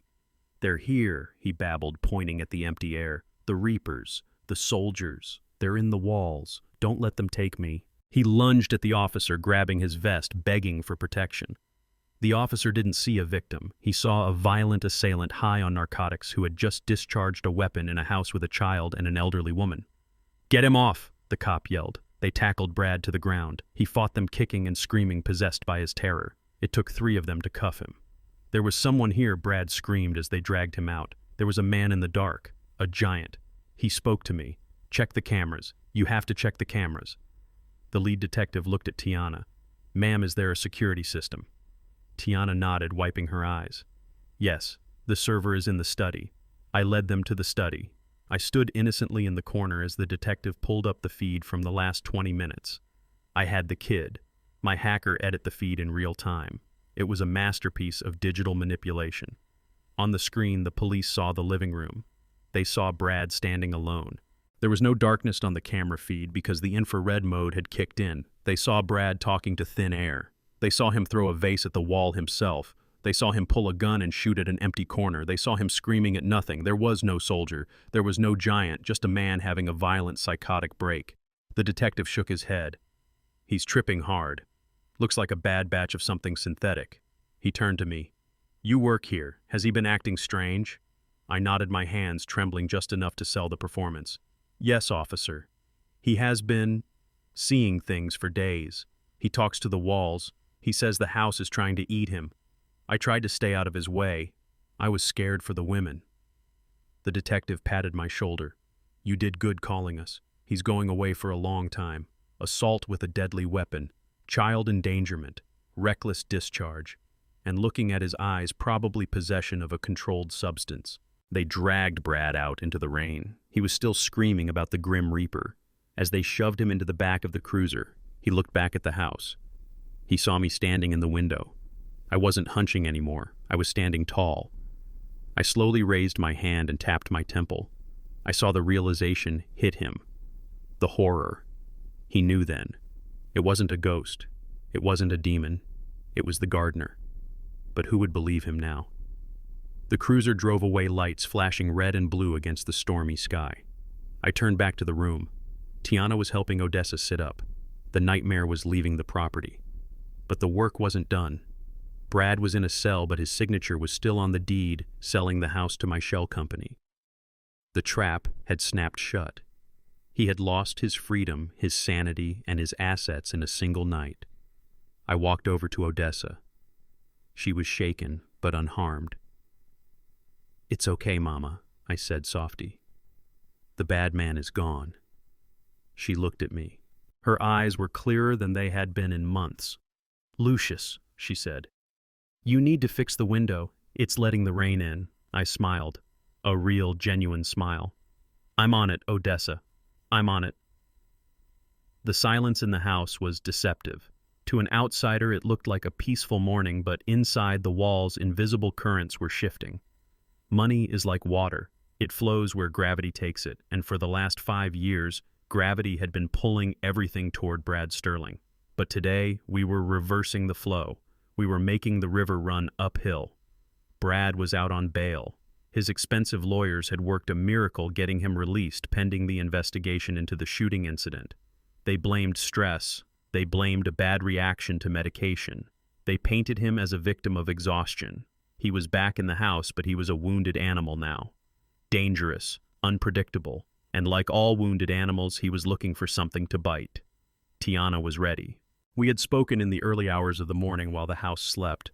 I had given her the instructions. She wasn't just my daughter anymore, she was my operative. She had walked into the lion's den armed with nothing but a pen and a terrifying amount of courage. She sat in the library with the forensic accountant I had smuggled in under the guise of a pool cleaner. They were moving fast. The Cayman Island accounts, the shell companies, the joint assets. One by one, she was signing them over to a blind trust, a trust that Brad couldn't touch, a trust that would secure the future of this family long after Brad was a bad memory. I was polishing the banister on the second-floor landing. My movements were slow and rhythmic, but my ears were tuned to the frequency of the house. I heard the front door open. Brad was home early. He wasn't supposed to be back until noon. He was supposed to be at his lawyer's office. But here he was, storming through the front door with the chaotic energy of a hurricane. He had been drinking. I could smell the scotch from the top of the stairs. It mingled with the smell of his expensive cologne, creating a scent that I will always associate with fear. He didn't go to his study. He went straight for the library. He knew. Somehow he knew. Maybe he had a notification on his phone. Maybe his banker had called him in a panic. I moved. I didn't run. Servants don't run. But I glided down the stairs with a speed that defied my gray hair. I reached the bottom of the stairs just as the library door crashed open. "You traitor!" Brad's voice wasn't a scream. It was a low, guttural growl. He stood in the doorway staring at Tiana and the accountant. Papers were spread across the mahogany desk. The evidence of his undoing was right there in black and white. Tiana stood up. She was trembling, but she didn't look away.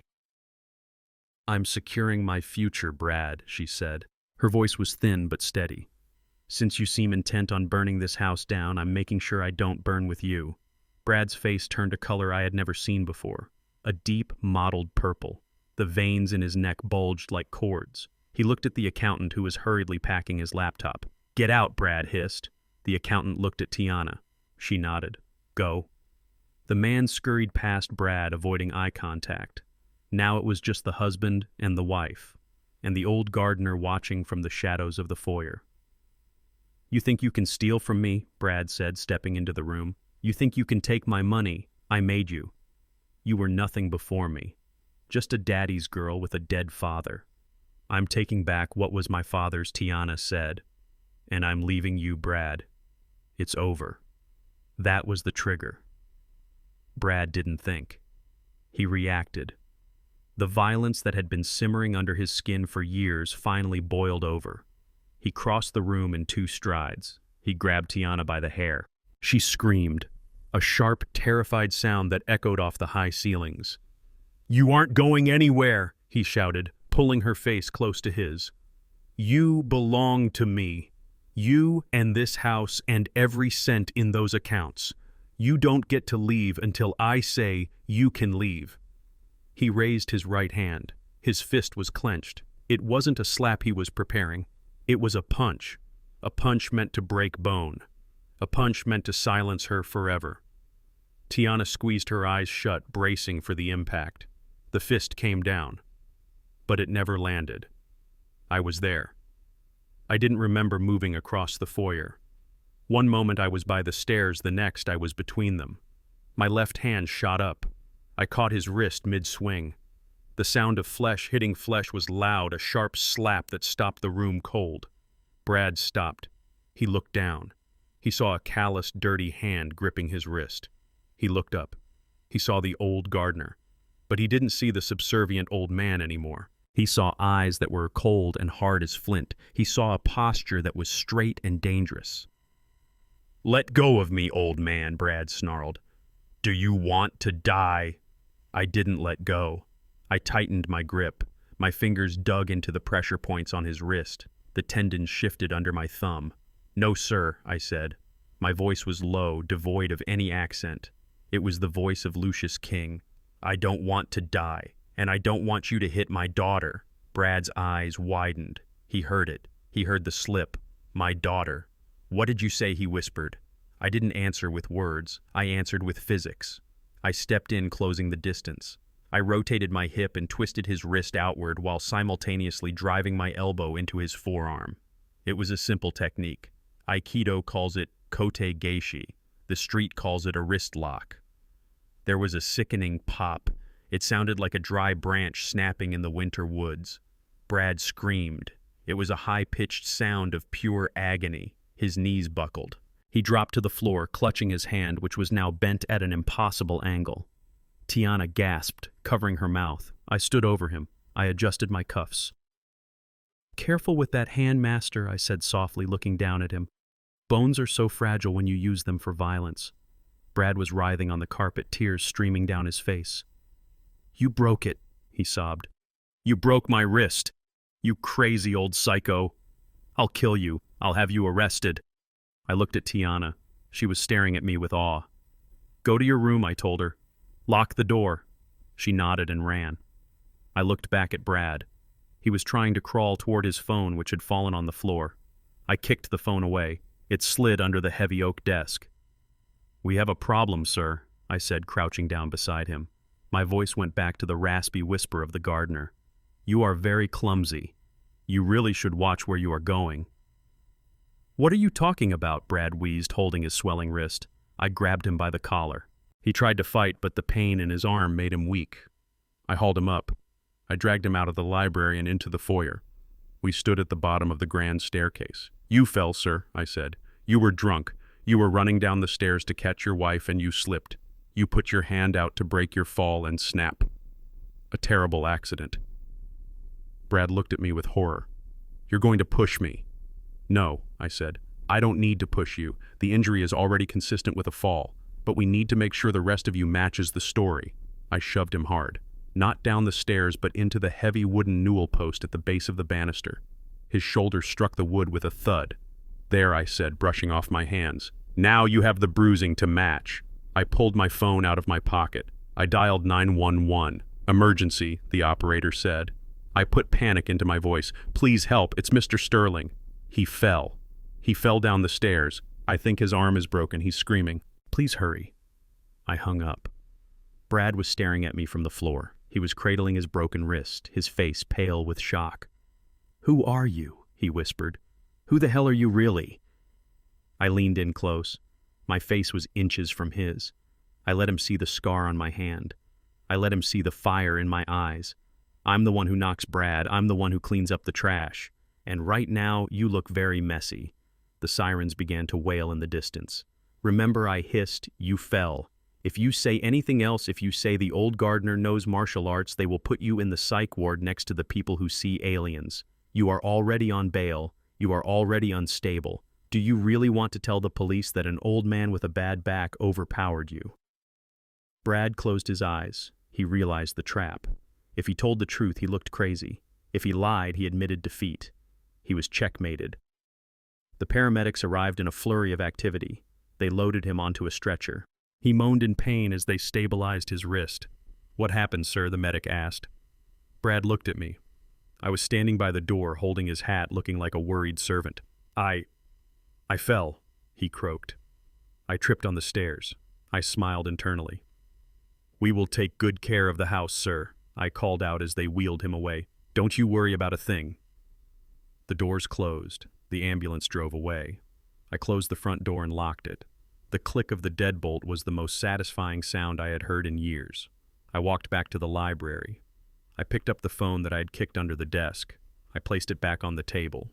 Then I went to the kitchen and made a pot of herbal tea. Tiana would need it. We had crossed the Rubicon. There was no going back now. He was broken physically. His money was gone. His wife was gone. But the final blow was yet to come. The hospital would run blood tests. They would find the alcohol. They would find the sedatives. And they would find the traces of the hallucinogens I had been feeding him. By tomorrow morning, Brad Sterling wouldn't just be an injured man. He would be a man deemed incompetent to manage his own affairs. I took a sip of tea. It tasted like victory. I walked up the stairs past the spot where he supposedly fell. I didn't look down. I looked up. The portrait of my father hung at the top of the landing. I had hung it there myself yesterday, replacing a tacky, abstract piece Brad had bought. I winked at the painting. "Almost done, Dad," I whispered. "Almost done." The silence that hung over the estate was no longer the silence of peace. It was the heavy, suffocating silence of a crypt. Brad Sterling had returned from the hospital, but the man who walked through the front door was a hollow shell of the tyrant who used to rule these halls. His right arm was encased in a heavy white plaster cast a physical monument to his arrogance. His eyes were darting around the foyer, scanning the shadows for monsters that only he could see. I was there polishing the mirror in the hallway. I watched his reflection. He looked gray. The expensive tan he cultivated on his yacht trips had faded, leaving his skin looking like old parchment. He didn't bark orders. He didn't kick off his shoes. He walked with a limp, clutching a bottle of painkillers like a holy relic. He went straight to the kitchen. He needed water for his pills. He needed to numb the throbbing in his wrist and the screaming in his mind.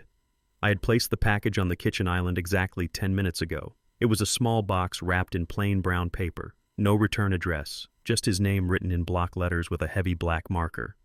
Brad froze when he saw it. He stared at the box as if it were a bomb. In his current state of mind, everything was a threat. The toaster was suspicious. The refrigerator hummed with malice. And this box, sitting in the center of his granite island, was a direct violation of his sanctuary. He looked at me. I was busy wiping the counter, my head bowed. "Did you bring this in?" he asked. His voice was raspy, dry from the hospital air and the fear. "Yes, sir," I said softly. "The courier dropped it off this morning. I thought it might be important." Brad approached the box slowly. He reached out with his good hand, his fingers trembling. He ripped the paper. It tore with a loud sound that made him flinch. Inside was a black velvet jewelry box, the kind you get from high-end jewelers, the kind that usually holds promises of love or displays of wealth. He opened the lid. The sound that escaped his throat was not human. It was a strangled gasp, a sudden intake of air that got stuck in his chest. Sitting on the black velvet cushion was a watch. It wasn't just any watch. It was a Patek Philippe with a rose gold casing and a brown leather strap. It was a masterpiece of Swiss engineering. It was my watch. I had bought that watch 40 years ago to celebrate my first big contract. It was the symbol of my rise from poverty. On the back, it was engraved with my initials, LK, and the date of my wedding to Odessa. 5 years ago, when I fell ill and disappeared into the hospital system, Brad had raided my personal safe. He had taken the watch. He had sold it to a fence in the city for a fraction of its value to pay off a gambling debt. He thought it was gone forever. He thought he had melted down my legacy to pay for a night at the poker table. And yet here it was. Ticking. Tick. Tick. Tick. The sound seemed to amplify in the quiet kitchen. Brad picked it up. He turned it over. He saw the engraving. He rubbed his thumb over the letters LK. "No," he whispered. "No. This isn't possible. I sold this. I saw the guy take it. I saw the money." He dropped the watch back into the box as if it burned him. Under the watch was a small folded piece of cardstock, a note. He unfolded it with shaking fingers. I knew exactly what it said because I had written it myself, using my left hand to alter the penmanship just enough to look jagged and unnatural. "I am waiting for you in hell. Come down quick." Lucius King. Brad backed away from the counter. He bumped into the bar stool and almost fell. He looked at the ceiling. He looked at the floor. He looked at me. "Did you open this?" he screamed. "Did you see what was in here?" "No, sir," I said, keeping my face blank. "Is it bad news, sir?" "It's him," Brad gibbered. He grabbed his hair with his good hand. "It's the old man. He's not dead. He can't be dead. He wants me. He wants to drag me down." He grabbed the watch and the note and ran out of the kitchen. He didn't go to Tiana. He didn't go to the police. He knew the police wouldn't help him. They already thought he was crazy. If he walked into a precinct showing them a watch from a dead man, they would lock him up in a padded room. He needed proof. He needed someone who would believe him. Half an hour later, I heard him on the phone in his study. He was shouting, "I don't care how much it costs. I need a private investigator. The best you have. I need you to find out if a man is really dead. Yes, I am serious. His name is Lucius King." I smiled as I watered the ferns in the hallway. He was calling the number I had left on his desk 2 days ago, a flyer for a discreet investigation firm.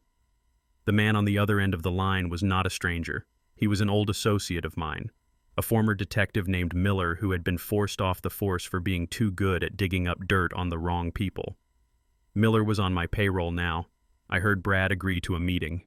Tonight, at the cemetery, the trap was set. Night fell with a vengeance.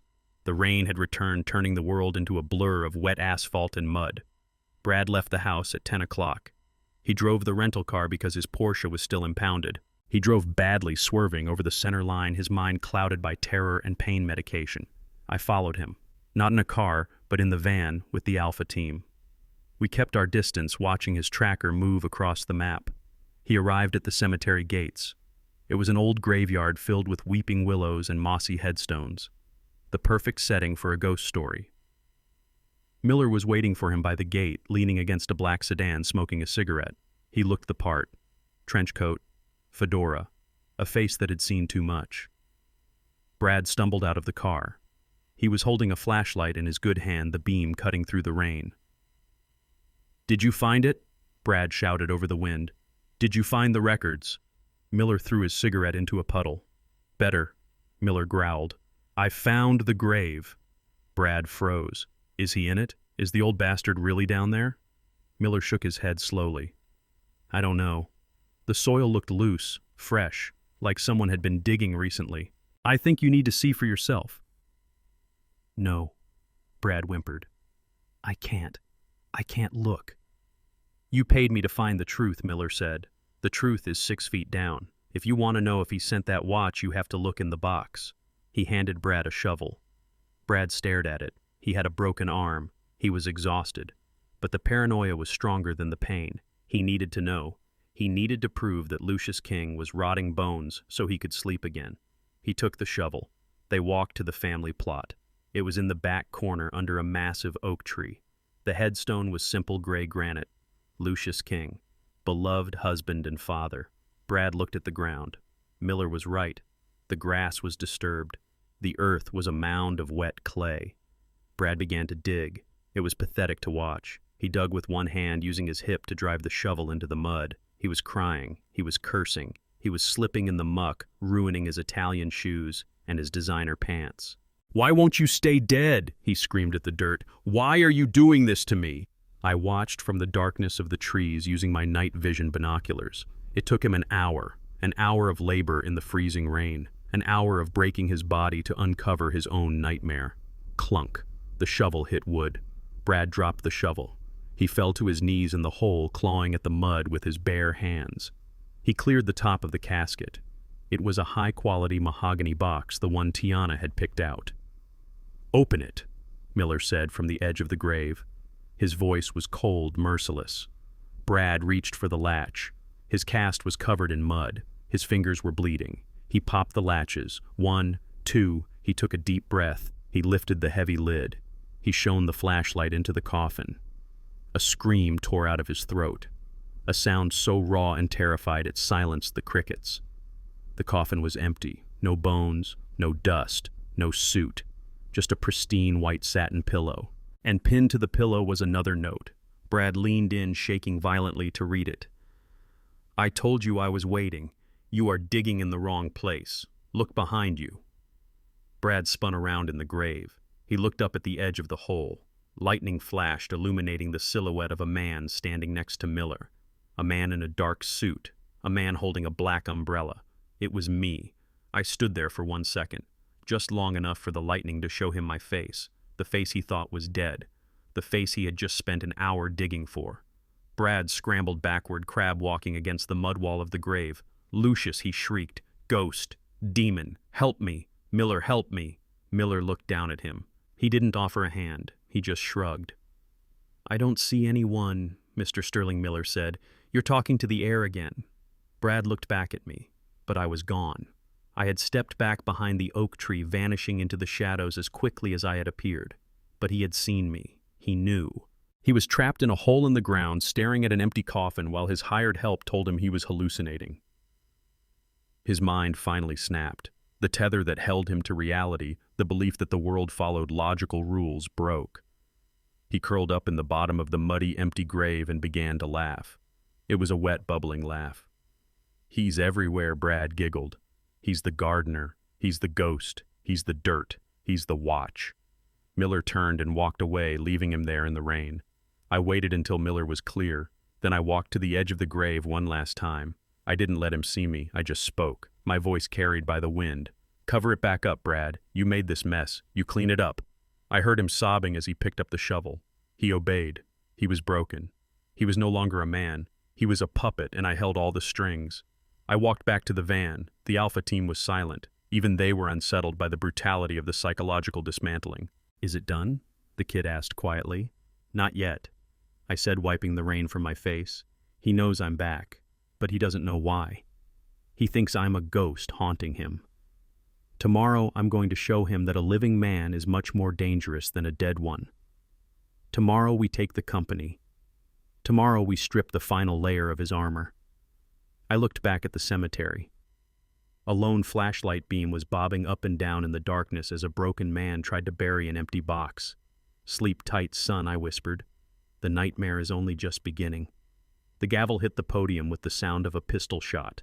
"Sold, to the gentleman in the gray suit." The auction was in full swing. Brad Sterling was liquidating my life, one piece at a time. The grand ballroom of the estate had been transformed into a marketplace for vultures. He had invited the city's elite, not because they were his friends, but because they had money and they smelled blood. Everyone knew Brad was in trouble. The rumors of the police raid and the SEC investigation had circulated through the country clubs like a virus. But rich people love a fire sale. They love to pick through the bones of a fallen empire if it means getting a discount on a Louis XIV chair. I stood in the back of the room wearing my waiter's uniform. I held a tray of champagne, but my eyes were fixed on the stage. Brad was up there standing next to the auctioneer. He looked manic. His broken right arm was in a sling, but his left hand was gripping the microphone so hard his knuckles were white. He was sweating under the hot stage lights. He was trying to charm the crowd, cracking jokes that fell flat, laughing too loudly at things that weren't funny. He was desperate. The $7 million from the house sale was frozen because of the flagged serial numbers. He needed liquid cash tonight. He needed to pay the mob loan by midnight or they would come for his other leg. He was selling everything. The silver tea set Odessa had received from her grandmother, the Persian rugs, the crystal chandelier. I watched as a woman in a fur coat bought my favorite reading chair for a fraction of its value. It hurt to see these things go. Each object held a memory, a story, but I let them go. Objects can be replaced, dignity cannot. And tonight I was buying back my family's dignity with the currency of Brad's humiliation. "Ladies and gentlemen," Brad announced, his voice cracking slightly, "we have saved the best for last, the crown jewel of the King estate." He gestured to a large easel covered by a heavy red velvet cloth. It stood in the center of the stage, bathed in a spotlight. Two assistants moved to the easel. "This is an original oil painting from the 17th century, Brad said, his eyes gleaming with greed. "It has been in the family for 3 generations, appraised at $200,000, but tonight we are starting the bidding at 50. Do I hear 50,000? The crowd murmured. This was what they had waited for. The sharks began to circle. Paddles were raised. 50,000, 55, 60. Brad was beaming. He was doing the math in his head. 60,000 would buy him another week of life. It would buy him a plane ticket to a non-extradition country. He looked at Tiana, who was sitting in the front row. She was dressed in black, looking like a grieving widow. He winked at her, a cruel, arrogant wink that said, "I am still winning." I caught Tiana's eye. She didn't wink back. She just touched the wooden doll in her pocket and looked down. Going once, the auctioneer shouted. Going twice. 70,000, a voice called out from the back. It was Victor, my plant. He was driving the price up, making Brad believe salvation was within reach. "Sold to the man in the back for $70,000, Brad shouted, snatching the gavel from the auctioneer. He was so excited he wanted to bang it himself. "Let's see the masterpiece," the auctioneer said, reaching for the velvet cloth. Brad stepped forward. "I want to unveil it myself," he said. He grabbed the corner of the red fabric with his good hand. The room went silent. The anticipation was palpable. I signaled the tech crew in the booth. The house lights dimmed, leaving only the harsh spotlight on the easel. Brad pulled the cloth. "Voila," he shouted, throwing his arm out in a grand gesture. The cloth fluttered to the floor. For a second there was silence. Absolute, total silence. Then came a gasp. It started in the front row and rippled back like a wave. Then came the whispers, sharp, shocked whispers that sounded like hissing snakes. Brad was smiling at the audience, waiting for the applause.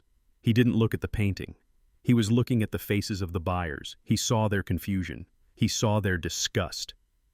A woman in the second row covered her mouth. A man stood up and put on his glasses, squinting at the stage. "What is that?" someone shouted. Brad frowned. "What do you mean, what is that?" "It's a masterpiece." He turned around. He looked at the easel. It wasn't the 17th century landscape of rolling hills and cherubs. That painting was safely hidden in the trunk of my car. Replacing it was a high-resolution enlargement of a photograph. It was grainy and green-tinted, taken with a night vision lens. But the image was crystal clear. It showed a bedroom. It showed an elderly woman cowering in a chair. And standing over her was a man with a distinct profile, a man holding a syringe in a threatening manner, preparing to inject the terrified woman. It was the image from 2 nights ago, Brad attacking Odessa. The image was so large that you could see the sweat on Brad's forehead. You could see the fear in Odessa's eyes. You could see the label on the syringe.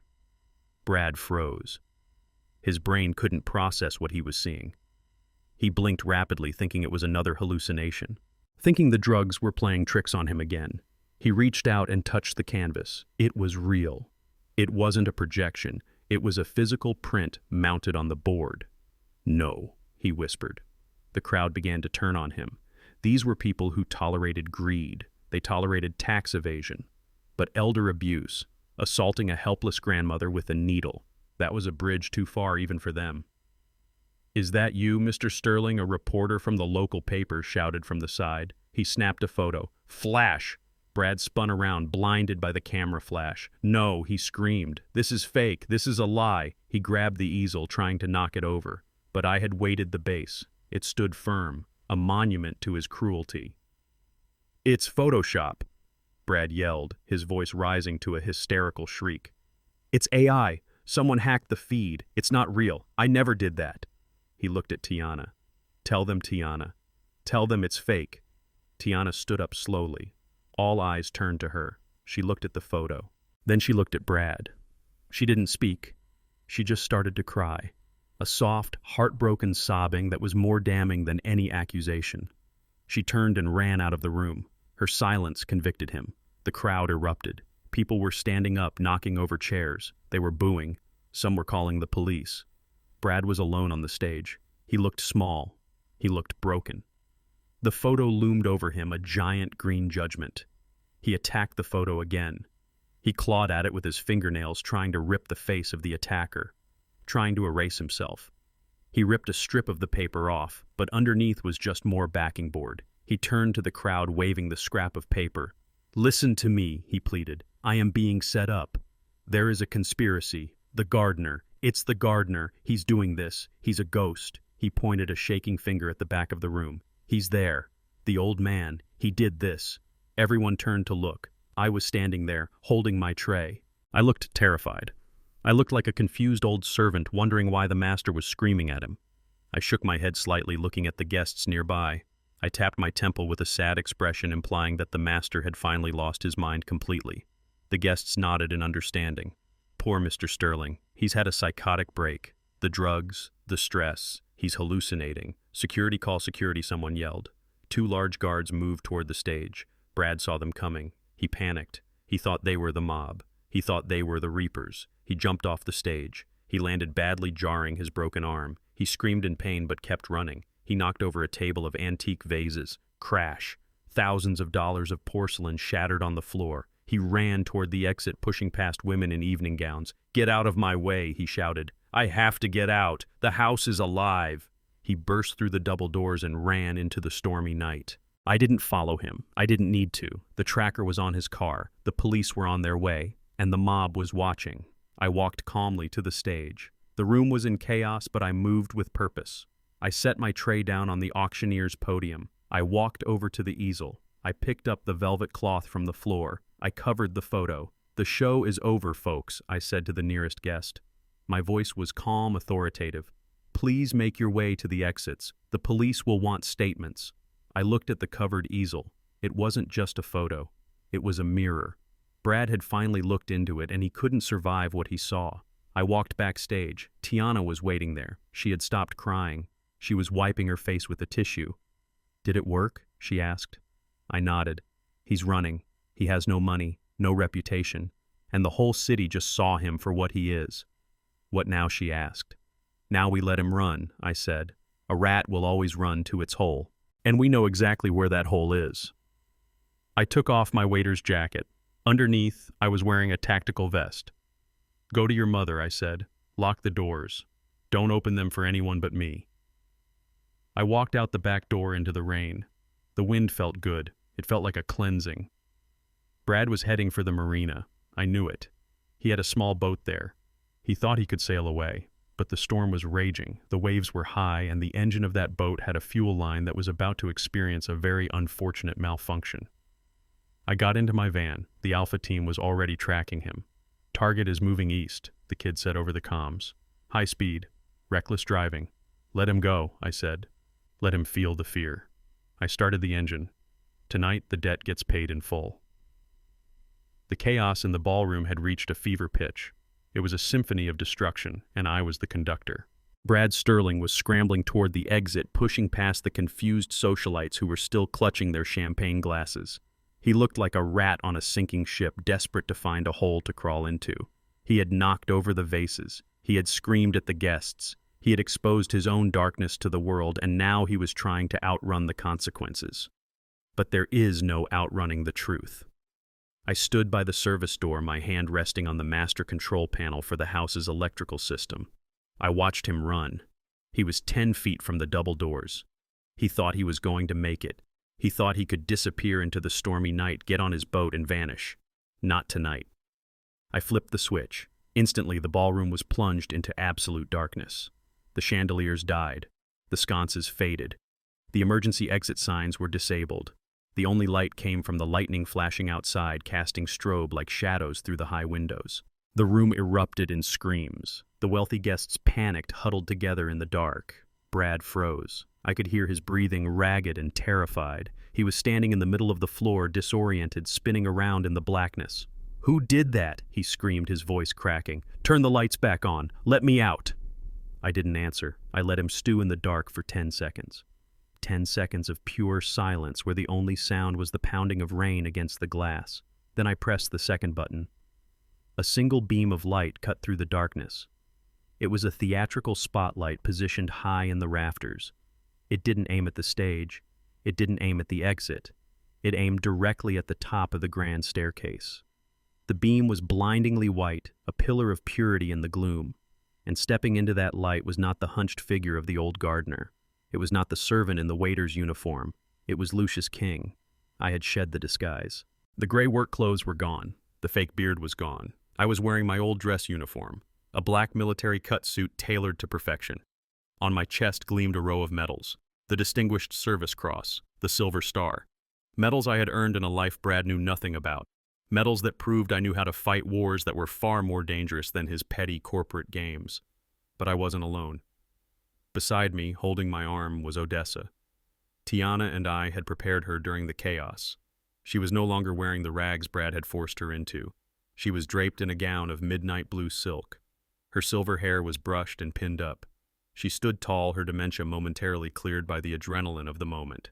She looked like exactly what she was, the queen of this estate. We stood there at the top of the stairs, looking down at the darkness, looking down at him. The room fell silent. The guests stared up at us, awestruck by the image, the resurrection. I began to descend. Step, step, step. My polished dress shoes hit the marble stairs with a heavy rhythmic thud. It was the sound of judgment approaching. Brad was standing at the bottom of the stairs. He was bathed in the spillover light from the spot. He looked up. His eyes bulged. His jaw hung open. He dropped the briefcase he had been clutching. It hit the floor and popped open, spilling useless papers everywhere. He raised a shaking hand, pointing at me. "You," he wheezed. I kept walking. I didn't rush. Kings do not rush. You're dead," Brad stammered. "I saw the obituary. I saw the grave." "You died 5 years ago." He backed away, tripping over his own feet. He looked at the guests as if pleading for someone to confirm his sanity. "Tell him," he screamed. "Tell him he's dead. He's a ghost." I stopped 3 steps from the bottom. I towered over him. The light caught the gold of my medals. I looked down at this man who had tormented my wife, who had manipulated my daughter, who had tried to erase my existence. I didn't shout. I didn't need to. My voice was deep, resonant, and cold as the grave he thought I was in. "I didn't die, Brad." The words echoed through the silent ballroom. I stepped down to the floor. I walked right up to him. He could smell the sandalwood of my cologne. He could see the life in my eyes. "I was just on a business trip," I said, my voice dripping with irony. "A very long business trip. I had to go away to see who would remain loyal when the king was gone." Brad was shaking so violently his teeth chattered. "But the death certificate, the funeral." I leaned in close. "Paperwork is easy to forge, Brad, especially when you have friends in intelligence. But loyalty is hard to fake, and you failed the test." I looked around the room at the shocked guests. "I apologize for the interruption. Ladies and gentlemen," I announced, my voice booming. "I am Lucius King. This is my house, and this man is a trespasser." Brad looked around. He saw the realization dawning on the faces of the crowd. They weren't looking at a ghost. They were looking at a legend who had returned. "No." Brad whimpered. "This isn't fair. I won. I beat you." I looked him dead in the eye. "You didn't beat anything. You played a game you didn't understand. You thought you were the predator because you were willing to hurt the weak. But you forgot one thing." What is that?" Brad whispered, tears streaming down his face. I straightened my cuffs. I looked at the debris on the floor, the shattered vases, the spilled champagne, the ruin of my beautiful home. I looked back at him with a smile that didn't reach my eyes. "You forgot that the gardener always returns to tend his garden." I signaled toward the main doors. "And I'm back just in time to take out the trash." That was the cue. The main doors burst open. But it wasn't the guests leaving, it was the police. And behind them, the Alpha Team agents in their windbreakers. Brad spun around. He was surrounded. The house he had tried to steal was now his prison. The man he had tried to kill was his judge, and the law was his executioner. He looked at me one last time. There was no arrogance left, no smugness, just the terrified look of a child who realizes the monsters are real. I raised my hand and pointed at him. A simple gesture. "Get him off my floor." The officers moved in. They didn't treat him gently. They grabbed his good arm and twisted it behind his back. They cuffed him while he screamed about conspiracies and ghosts. I turned to Odessa. She was smiling. She rested her head on my shoulder. "Is the trash gone, Lucius?" she asked softly. I kissed her forehead. "Yes, my love. The trash is gone." The lights flickered back on. The nightmare was over. The king had returned. And as they dragged Brad Sterling out into the rain, I knew that this time he wouldn't be coming back. The flashing lights of the local police cruisers were bright, painting the wet driveway in chaotic strokes of red and blue, but they were nothing compared to what came next. Brad Sterling was shouting at the officers, demanding his phone, demanding his lawyer, screaming that he was the victim of a conspiracy. He still thought this was a domestic dispute. He still thought this was a white-collar crime that could be solved with bail money and a good plea deal. He didn't understand the scope of the game board he was standing on. I stood on the porch, under the shelter of the overhang, watching the local sergeant try to wrestle Brad into the back of the sedan. The rain was falling harder now, washing away the mud from the grave Brad had dug earlier, washing away the tire tracks of the guests who had fled. Suddenly the air shifted. A low rumble vibrated through the ground. It wasn't thunder. It was the sound of heavy engines. 3 black SUVs tore up the driveway, moving with a precision that the local police lacked. They didn't have sirens wailing. They had low-frequency strobe lights mounted in the grills, red and blue. Brad stopped screaming. He looked at the vehicles. Even through his haze of drugs and panic, he recognized the silhouette of federal authority. The SUVs screeched to a halt, blocking the exit. Doors flew open. Men in tactical windbreakers with yellow letters on the back swarmed out. FBI. The local sergeant stepped back, confused. He looked at me, then at the federal agents. "Who are these guys?" he asked. I stepped forward. My military dress uniform was immaculate, my medals catching the strobe lights. "They are the cleanup crew, Sergeant," I said calmly. A tall man with silver hair and a face carved from granite walked toward us. He flashed a badge that carried the weight of the Department of Justice. "Special Agent Graves," he announced. "We are taking custody of the prisoner." Brad's eyes lit up with a flicker of hope. "Federal," he stammered. "Is this about the taxes? I can pay the taxes. I can make a deal. I have information." Agent Graves didn't smile. He didn't blink.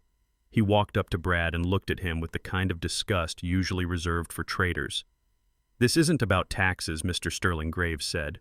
"You are under arrest for violation of the Economic Espionage Act of 1996 and the unauthorized sale of classified federal property." Brad's mouth fell open. "What? What are you talking about?" "I sold a house. I sold my house. I walked down the steps. I stood next to Agent Graves." "I think you should explain it to him," Lucius Graves said, nodding at me. "He looks confused." I looked at Brad. I pitied him in that moment. He was a small man trying to swim in an ocean full of leviathans. "You didn't sell your house, Brad," I said, my voice cutting through the rain. "You sold this house. And do you know who really owns this estate?" Brad shook his head dumbly. "The deed, it was in Odessa's name. On paper I corrected him. A cover, a shell. But looking deeper into the title history, the land this house sits on was purchased 30 years ago by a holding company called Sentinel Trust. I pulled a document from my inside pocket. It was stamped with red ink. Top secret. Sentinel Trust is a front for the Defense Intelligence Agency, I explained. This estate is designated as a Level 4 safe house. It is a federal asset used for debriefing assets and securing sensitive data. It is not a private residence. It is a government facility. Brad looked at the house, then back at me. You're a spook." "I was a contractor," I said. "A specialist. And when you forced Odessa to sign that deed over to Victor, you weren't just committing real estate fraud. You were transferring ownership of a secure federal facility to a foreign national," Victor, Brad whispered. "The Russian buyer." I nodded. "Victor is one of my men, yes. But on paper, and according to the digital trail my team created for you, Victor is an operative for a foreign intelligence service." Brad's knees gave out. The officers had to hold him up. "You signed the papers, Brad," I continued relentlessly. "We have your signature selling a CIA safe house to a Russian operative for $7 million in cash. That is treason. That is a threat to national security." "But I didn't know," Brad wailed. "I didn't know." "Ignorance of the law is not a defense," Graves interjected, "especially when we found the other files." "Other files," Brad gasped. I smiled. It was a cold, predatory smile. "My Alpha team didn't just lock your accounts, Brad. We planted a little something on your private server. The server you tried to wipe this morning." I gestured to the house. "When the forensics team goes through your hard drives, they are going to find terabytes of encrypted schematics. Defense contract bids, satellite positioning data, all of it stolen, all of it ready for export." Brad started to hyperventilate. "No, that's a lie. You planted it. You framed me." I stepped closer until I was inches from his face. "Who is going to believe you?" I whispered. "You are a drug addict found screaming at ghosts in the dark. You are a man who assaulted his elderly mother-in-law. You are a man who tried to flee the country with a bag of cash. You fit the profile of a desperate traitor perfectly." Brad looked at Tiana. She was standing on the porch holding her mother's hand. She wasn't looking at him with fear anymore. She was looking at him with pity. "Tiana," he screamed. Tell them your father is crazy. Tell them he did this." Tiana didn't move. She didn't speak. She just turned her back on him and walked Odessa inside the house. The rejection was final. Agent Graves signaled his men. "Get him out of here. He's going to a black site for debriefing before arraignment. No bail, no phone calls." They dragged him toward the SUV. Brad wasn't screaming anymore. He was weeping. He was broken. He realized that this wasn't a prison sentence. This was an erasure. He was going to a hole in the ground where the sun never shines and lawyers never visit. "Lucius," he sobbed as they shoved him into the vehicle. "You're the devil. You're the devil." I watched the door slam shut. "I am a father, Brad," I said to the closed window. "And that is much worse." The convoy of SUVs turned around. The red and blue lights reflected off the wet pavement one last time before disappearing down the long driveway. The local police dispersed, confused but happy to have the paperwork taken off their hands. I stood alone in the driveway. The rain soaked my uniform, but I didn't feel the cold. I felt lighter. The weight of 5 years of silence was gone. The debt was paid. I turned and walked back up the stairs. My house, my fortress. I walked into the foyer. It was quiet. The broken glass had been swept into a pile. The lights were warm. Tiana was in the kitchen making tea. Her hands were steady. "Is he gone?" she asked without turning around. I took off my wet jacket and draped it over a chair. "He is gone," I said. "He won't be coming back. The charges carry a mandatory life sentence, and with the evidence we provided, the trial will be closed to the public. He will simply cease to exist." Tiana turned and looked at me. There were tears in her eyes, but they were tears of relief. "You really are a spy, aren't you?" she asked, half joking, half terrified.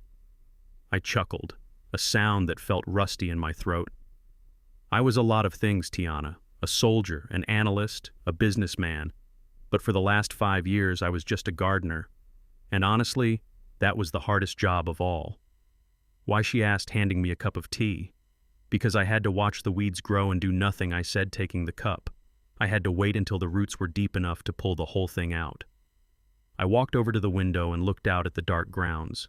The storm was passing. The moon was trying to break through the clouds. "The house is safe," I said. "The money is safe. I transferred the funds from the shell company back to the main trust 5 minutes ago. Your inheritance is secure." Tiana hugged me. It was a fierce, desperate hug. "Thank you, Daddy," she whispered. I patted her hair. "Don't thank me yet," I said. "We still have work to do." "What work?" she asked, pulling back. I pointed to the living room where the furniture was overturned and the walls were scarred from Brad's rampage. "We have to remodel," I said, smiling. "I never liked that wallpaper anyway." We laughed.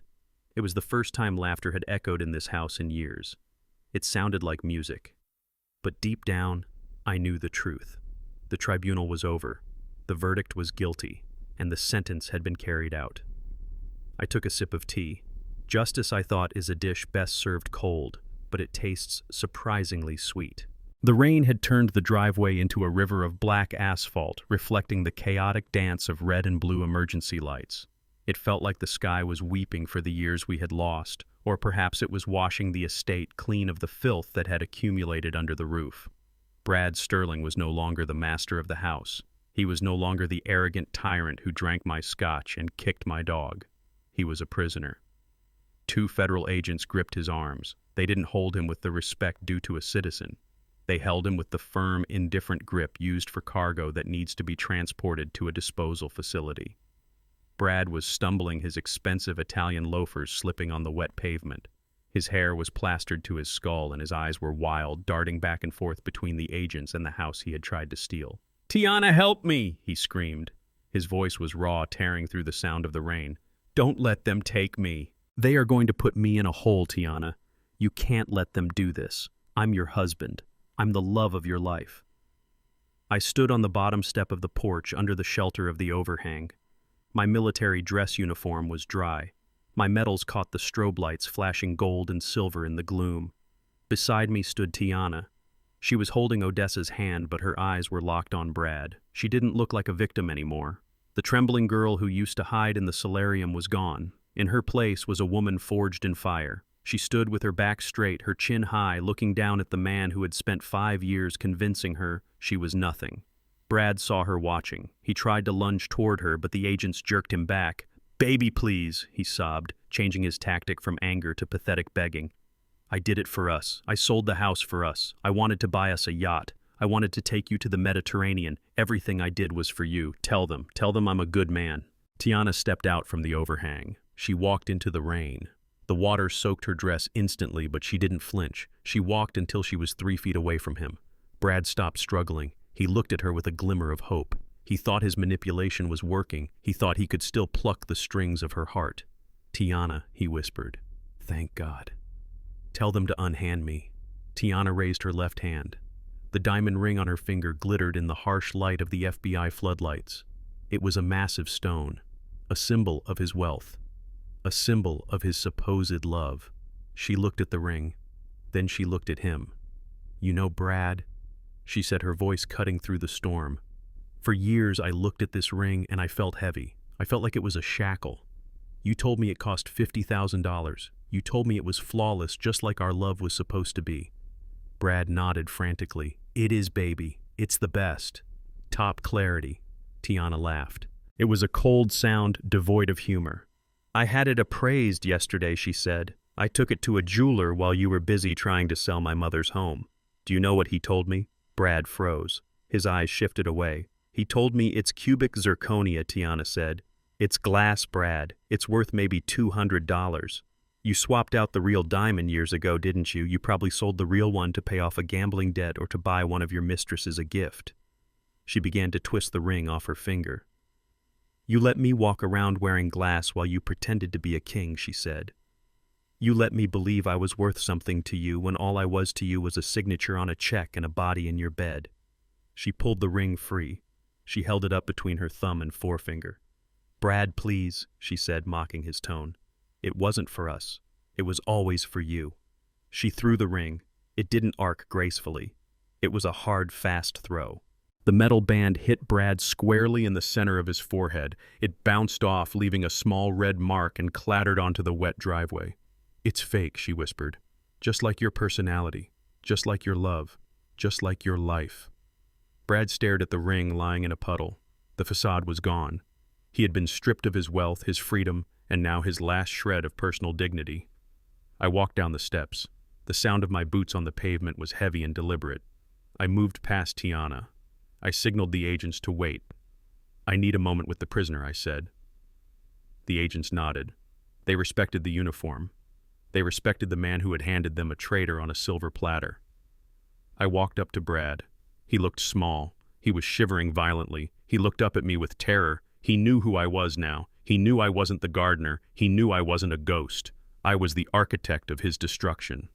"Lucius," he whimpered, "please, I'll sign anything. I'll confess to the fraud. Just don't let them take me to the black site.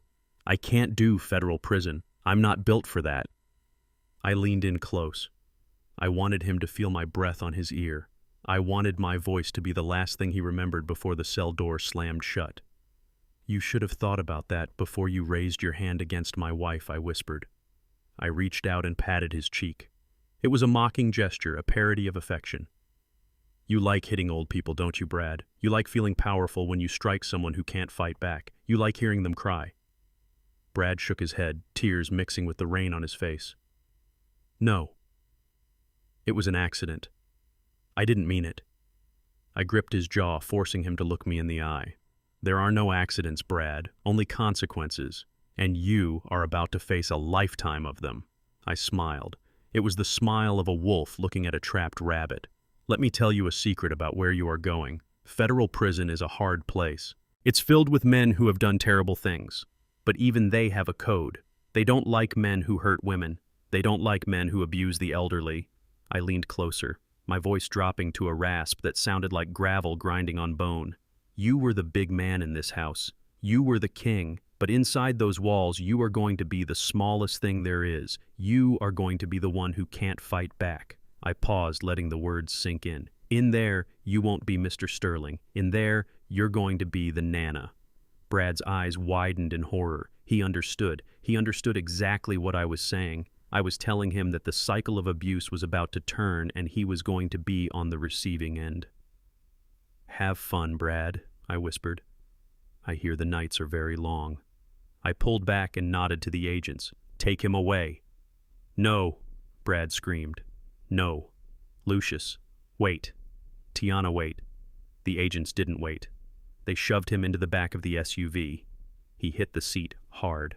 The door slammed shut with a sound that echoed like a gunshot. I watched him through the tinted glass. He was pressing his face against the window, pounding on it, screaming words we couldn't hear. He looked like a ghost trapped in a bottle. The convoy began to move. The SUVs rolled down the driveway, tires splashing through the puddles. We watched them go.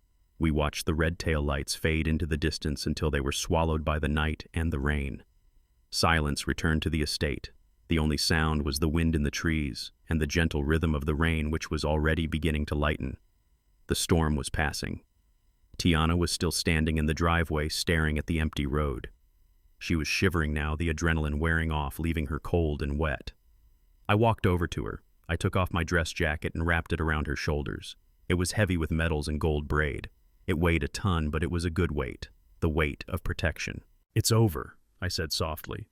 She looked up at me. Her makeup was running, her hair was a mess, but she had never looked more beautiful. She looked like a survivor. "Is he really gone?" she asked. I nodded. "He has gone to a place where money doesn't matter and lies don't work. He is gone forever." She looked down at the puddle where the fake ring lay. She kicked it with her bare foot, sending it skittering into the drainage ditch. "Good riddance," she whispered. I put my arm around her. "Come on, let's get inside. Mama is waiting." We walked back up the stairs. Odessa was waiting in the doorway, holding the door open. She looked at us. She looked at the empty driveway. "Did the trash truck come?" she asked innocently. I laughed. It was a deep belly laugh that released 5 years of tension. "Yes, Odessa. The trash truck came, and they took everything." We walked inside. I closed the heavy oak door and locked it. The sound of the lock clicking into place wasn't ominous anymore. It was the sound of safety. I looked around the foyer. It was a mess. There was mud on the floor. There were shattered vases. There were holes in the wall. But for the first time in a long time, it felt like a home. I looked at my hands. They were calloused and stained from years of gardening. I had spent so much time pretending to be a servant that I had almost forgotten what it felt like to be a master. But looking at my daughter and my wife safe and smiling, I realized something. I wasn't the master because I owned the house. I was the master because I had defended it. I walked to the fireplace and lit a match. I threw it onto the logs. The fire caught instantly, bathing the room in a warm golden glow. Tomorrow I would hire contractors. Tomorrow I would call my bankers. Tomorrow we would start rebuilding. But tonight we would rest. I sat down in the only chair that hadn't been sold or broken. I closed my eyes and listened to the fire crackle. The gardener had finished his work. The weeds were pulled. The pests were gone. Now it was time to watch the flowers bloom. The last of the blue and red lights faded from the living room walls, leaving us in the warm glow of the fireplace. The storm outside was retreating, its fury spent, much like the man who had just been dragged away in handcuffs. The silence that filled the estate was heavy, but it wasn't the oppressive silence of fear anymore. It was the silence of a battlefield after the last cannon has fired. It was the silence of a clean slate. I stood by the window watching the taillights of the federal convoy disappear into the night. My military jacket felt heavy on my shoulders, but for the first time in 5 years, my heart felt light. I turned back to the room. The wreckage of the evening was all around us, shattered porcelain, overturned chairs, and mud on the expensive carpets. But amidst the debris, the two most important things in my world were safe. Tiana was standing in the center of the room. The adrenaline that had fueled her defiance on the driveway had evaporated, leaving her trembling and small. She looked around at the broken house, at the signs of the violence she had lived with for so long. The reality of what she had done and what she had allowed to happen seemed to crash down on her all at once. She looked at me. I wasn't the gardener anymore. I was her father. I was the man she thought she had buried, the man she had mourned, and the man she had ultimately betrayed by signing away his legacy to a monster. She didn't speak. She couldn't. Her legs simply gave out. She collapsed to her knees on the hard floor, covering her face with her hands. A sob tore through her, a sound so raw and filled with anguish that it echoed off the high ceilings. "Daddy," she choked out. I'm so sorry, I didn't know, I was so scared." I walked over to her. The sound of my boots on the floor was the only other noise in the room. I stood over her, looking down at the top of her head. I saw the little girl who used to wait for me by the door when I came home from work. I saw the teenager who defied me, and I saw the woman who had lost her way. I didn't kneel immediately. I let her cry. I let her pour out the poison of the last 5 years. I ruined everything, she sobbed, rocking back and forth. I let him take over. I let him hurt Mama. I let him sell the house. I was weak. I was so stupid. I deserved to go to jail with him. I waited until the storm of her tears began to subside. Then I slowly lowered myself to one knee. My old joints protested, but I ignored the pain. I reached out and took her hands, pulling them away from her face. "Look at me, Tiana," I said. My voice was firm but gentle. She refused to look up. She was too ashamed. "Look at me," I repeated. Slowly she raised her eyes. They were red and swollen, filled with a guilt that could eat a person alive. "You were wrong," I said.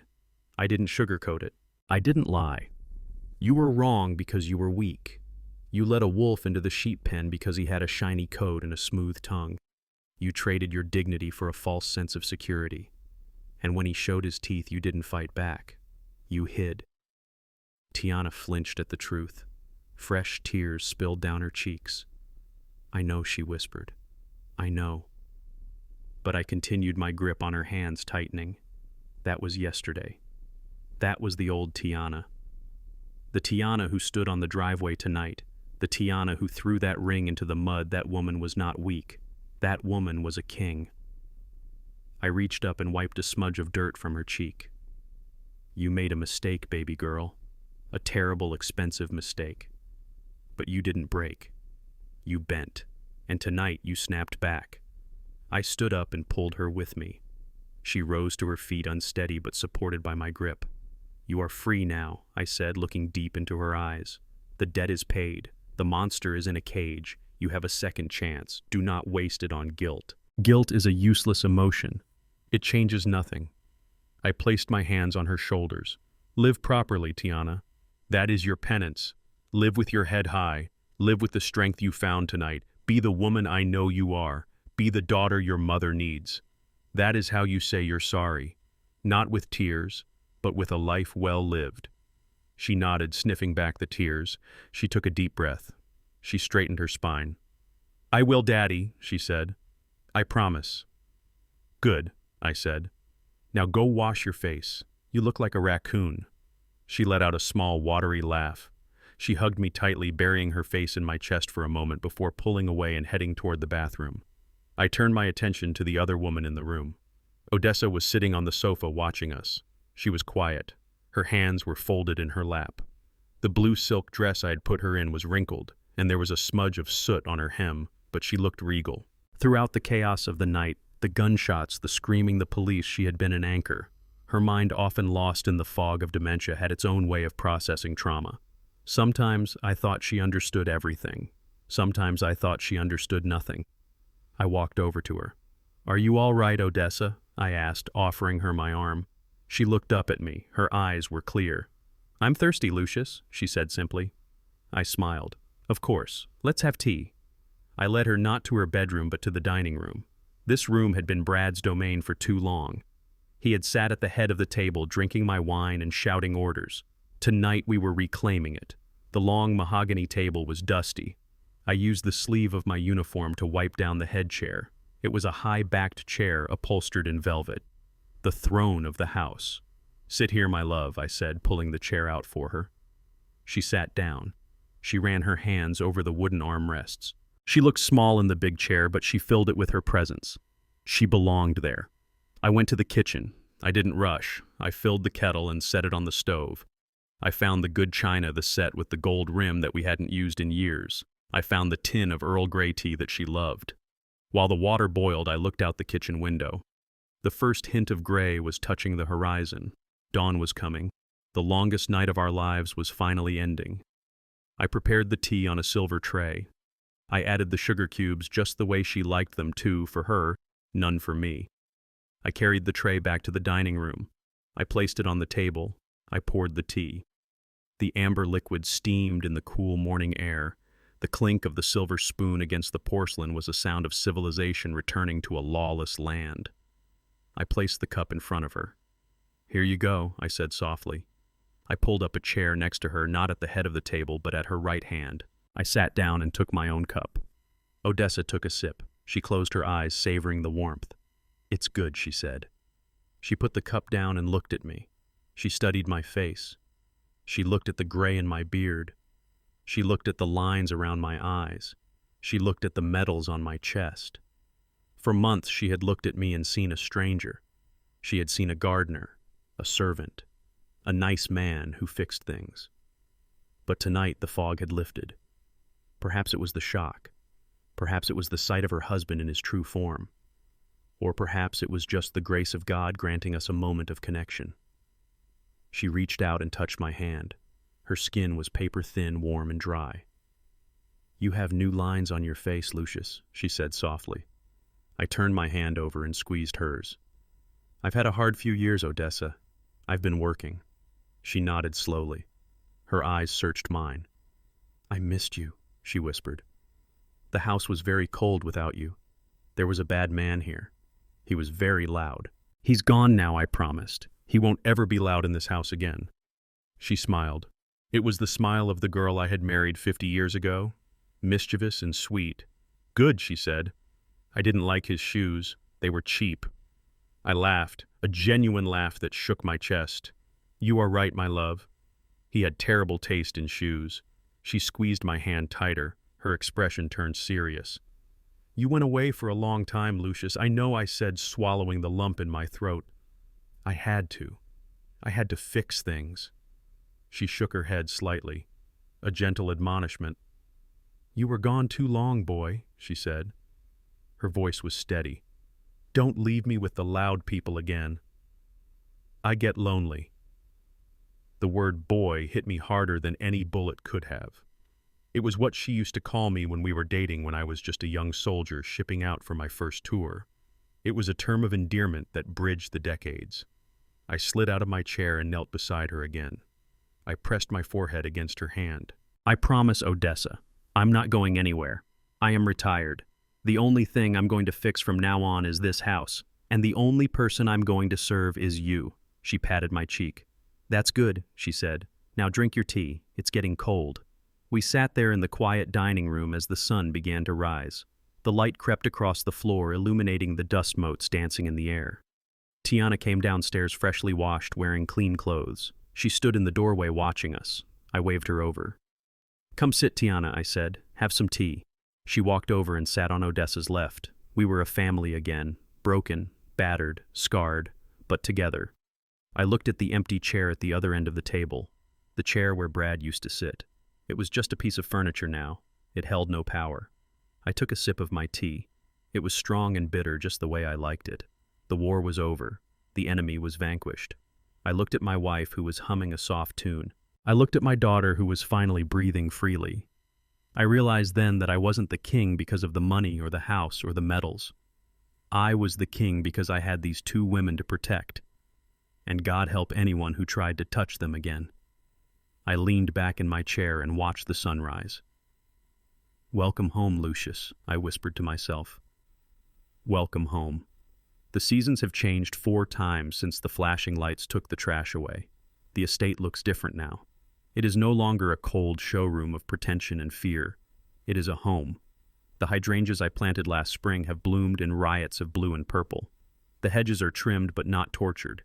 The grass is green and soft, meant for running feet, not just for looking at. I sat on the wide wooden porch in my favorite rocking chair. On the small table beside me lay the disassembled pieces of my service pistol. The smell of gun oil and old steel mixed with the scent of the jasmine climbing the trellis. It is a comforting smell. Some people smell lavender to relax. I smell ballistol and brass. It reminds me that peace is not a natural state of the world. Peace is something you build, and then it is something you guard. I picked up the slide and wiped it down with a cotton rag. The metal was cold and heavy. I didn't need to carry it anymore. The threat was gone. Brad Sterling was currently serving the first year of 3 consecutive life sentences in a federal supermax facility in Colorado. He spends 23 hours a day in a concrete box. I heard through my contacts that he tried to be the big man on his cell block. I heard he tried to bully an old inmate. I also heard that he is now washing socks for the entire wing to pay for his protection. Justice has a way of being poetic. I looked up as a car pulled into the driveway. It wasn't a flashy sports car. It was a sensible, reliable sedan. Tiana stepped out. She looked tired, but it was a good tired. The kind of tired that comes from building something real, not from carrying the weight of lies. She walked up the steps holding a briefcase. She wasn't wearing the gaudy jewelry Brad used to force on her. She was wearing a simple business suit. She looked like a CEO, because she was one. After the dust settled, Tiana didn't just crawl into a hole. She took the remaining assets, she took the trust fund we recovered, and she started a foundation, the Phoenix Initiative. She helps women and the elderly recover their stolen assets from predatory guardians and abusive partners.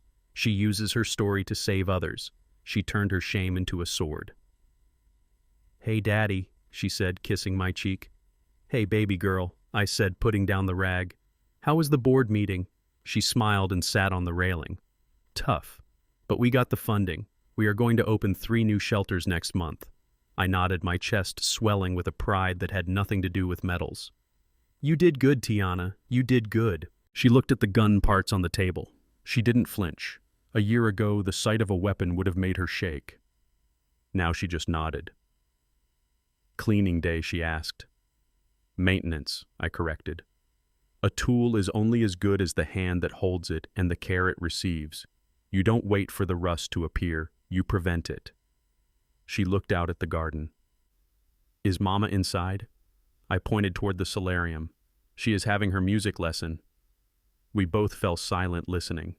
Through the open windows came the sound of a piano being played clumsily but enthusiastically. And then came the voices. One voice was thin and shaky but filled with joy. That was Odessa. The other voice was small and high-pitched. That was Leo, Tiana's son, my great-grandson. He had been living with his father across the country, but after everything happened, Tiana fought for custody and won. She brought him home. She brought life back to this mausoleum. I listened to them singing. It was an old gospel song. "This little light of mine, I'm gonna let it shine," they sang together. I closed my eyes. I remembered the night Brad forced Odessa to sing. I remembered the fear in her voice. I remembered how small she looked. Now she sounded like a giant. Her dementia was still there, drifting in and out like the tide. But here in this safe harbor, she was happy. She was useful. She was teaching the next generation. Tiana reached out and covered my hand with hers. "Thank you," she whispered. I opened my eyes. "For what?" "For saving us," she said. "For coming back from the dead." I turned my hand over and squeezed hers. The scar on my hand, the V shape she used to trace, was faded now, but still there. "I didn't save you, Tiana," I said softly. "I just reminded you of who you were. You saved yourself when you threw that ring away. I just cleared the path." She stood up and smoothed her skirt. "I'm going to go join them." Leo promised to show me his new drawing. "Go on," I said. She walked into the house, leaving the door open. I heard her greet them. I heard Leo shout "Mommy" with pure, unadulterated delight. I heard Odessa laugh. I was alone on the porch again, just me and the gun. I began to reassemble the weapon. Click, slide, snap. My hands moved with muscle memory that went back 50 years. I didn't need to look. I thought about the journey. I thought about the humiliation of playing the fool, the days of biting my tongue while a lesser man insulted my wife, the nights spent sleeping in a shed. It was worth every second. There is a misconception in this modern world that forgiveness is the ultimate virtue. People say you should forgive your enemies to find peace. They say revenge is a poison. Maybe they are right. I didn't feel poisoned. I felt clean. I didn't forgive Brad. I didn't offer him grace. I offered him consequences. There are some sins that cannot be washed away with an apology. There are some people who look at kindness and see weakness. For those people, you don't bring an olive branch. You bring the storm. I slid the magazine into the well. It locked into place with a satisfying crisp sound. I racked the slide, checking the chamber one last time. The garden was beautiful. The sun was setting, casting long, golden shadows across the lawn. It was a picture of tranquility. But I knew the truth. The world is full of wolves. They are always out there circling the perimeter, waiting for the lights to go out, waiting for the shepherd to fall asleep. They look for the open gate. They look for the unguarded moment. I placed the pistol back in its holster, which was mounted discreetly under the table. I wasn't planning on using it, but I wasn't planning on being a victim either. I picked up my glass of iced tea. The condensation was cold against my fingers. I looked out past the garden, past the gate, right into the lens of the world. I looked at you. The witness to this story, you might be wondering if I'm happy. Yes, I am. But happiness isn't a permanent state, it's a fleeting moment. Satisfaction, however, is solid.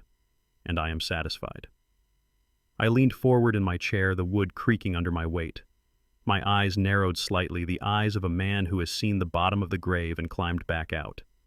Take a lesson from an old soldier. Be kind. Be generous. Love your family with everything you have. Build your gardens and sing your songs. But keep your hedges trimmed, and keep your eyes open. And remember this, don't ever mistake the silence of a man for weakness. That might just be the moment he is reloading.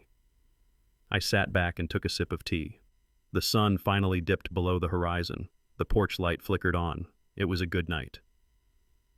Moral of the story. In a world obsessed with loud displays of power, we often forget the silent strength of those who built the foundations we stand on. Dignity isn't something that can be stripped away by a uniform or a title. It is an innate armor forged in the fires of sacrifice. The greatest mistake a predator can make is to assume that a lion has lost its teeth just because it is resting. Respect your elders, not just for their age, but for the battles they fought so you wouldn't have to. Remember, the eyes that have seen the most darkness are often the ones watching over you with the fiercest light. Justice may sleep, but it never dies.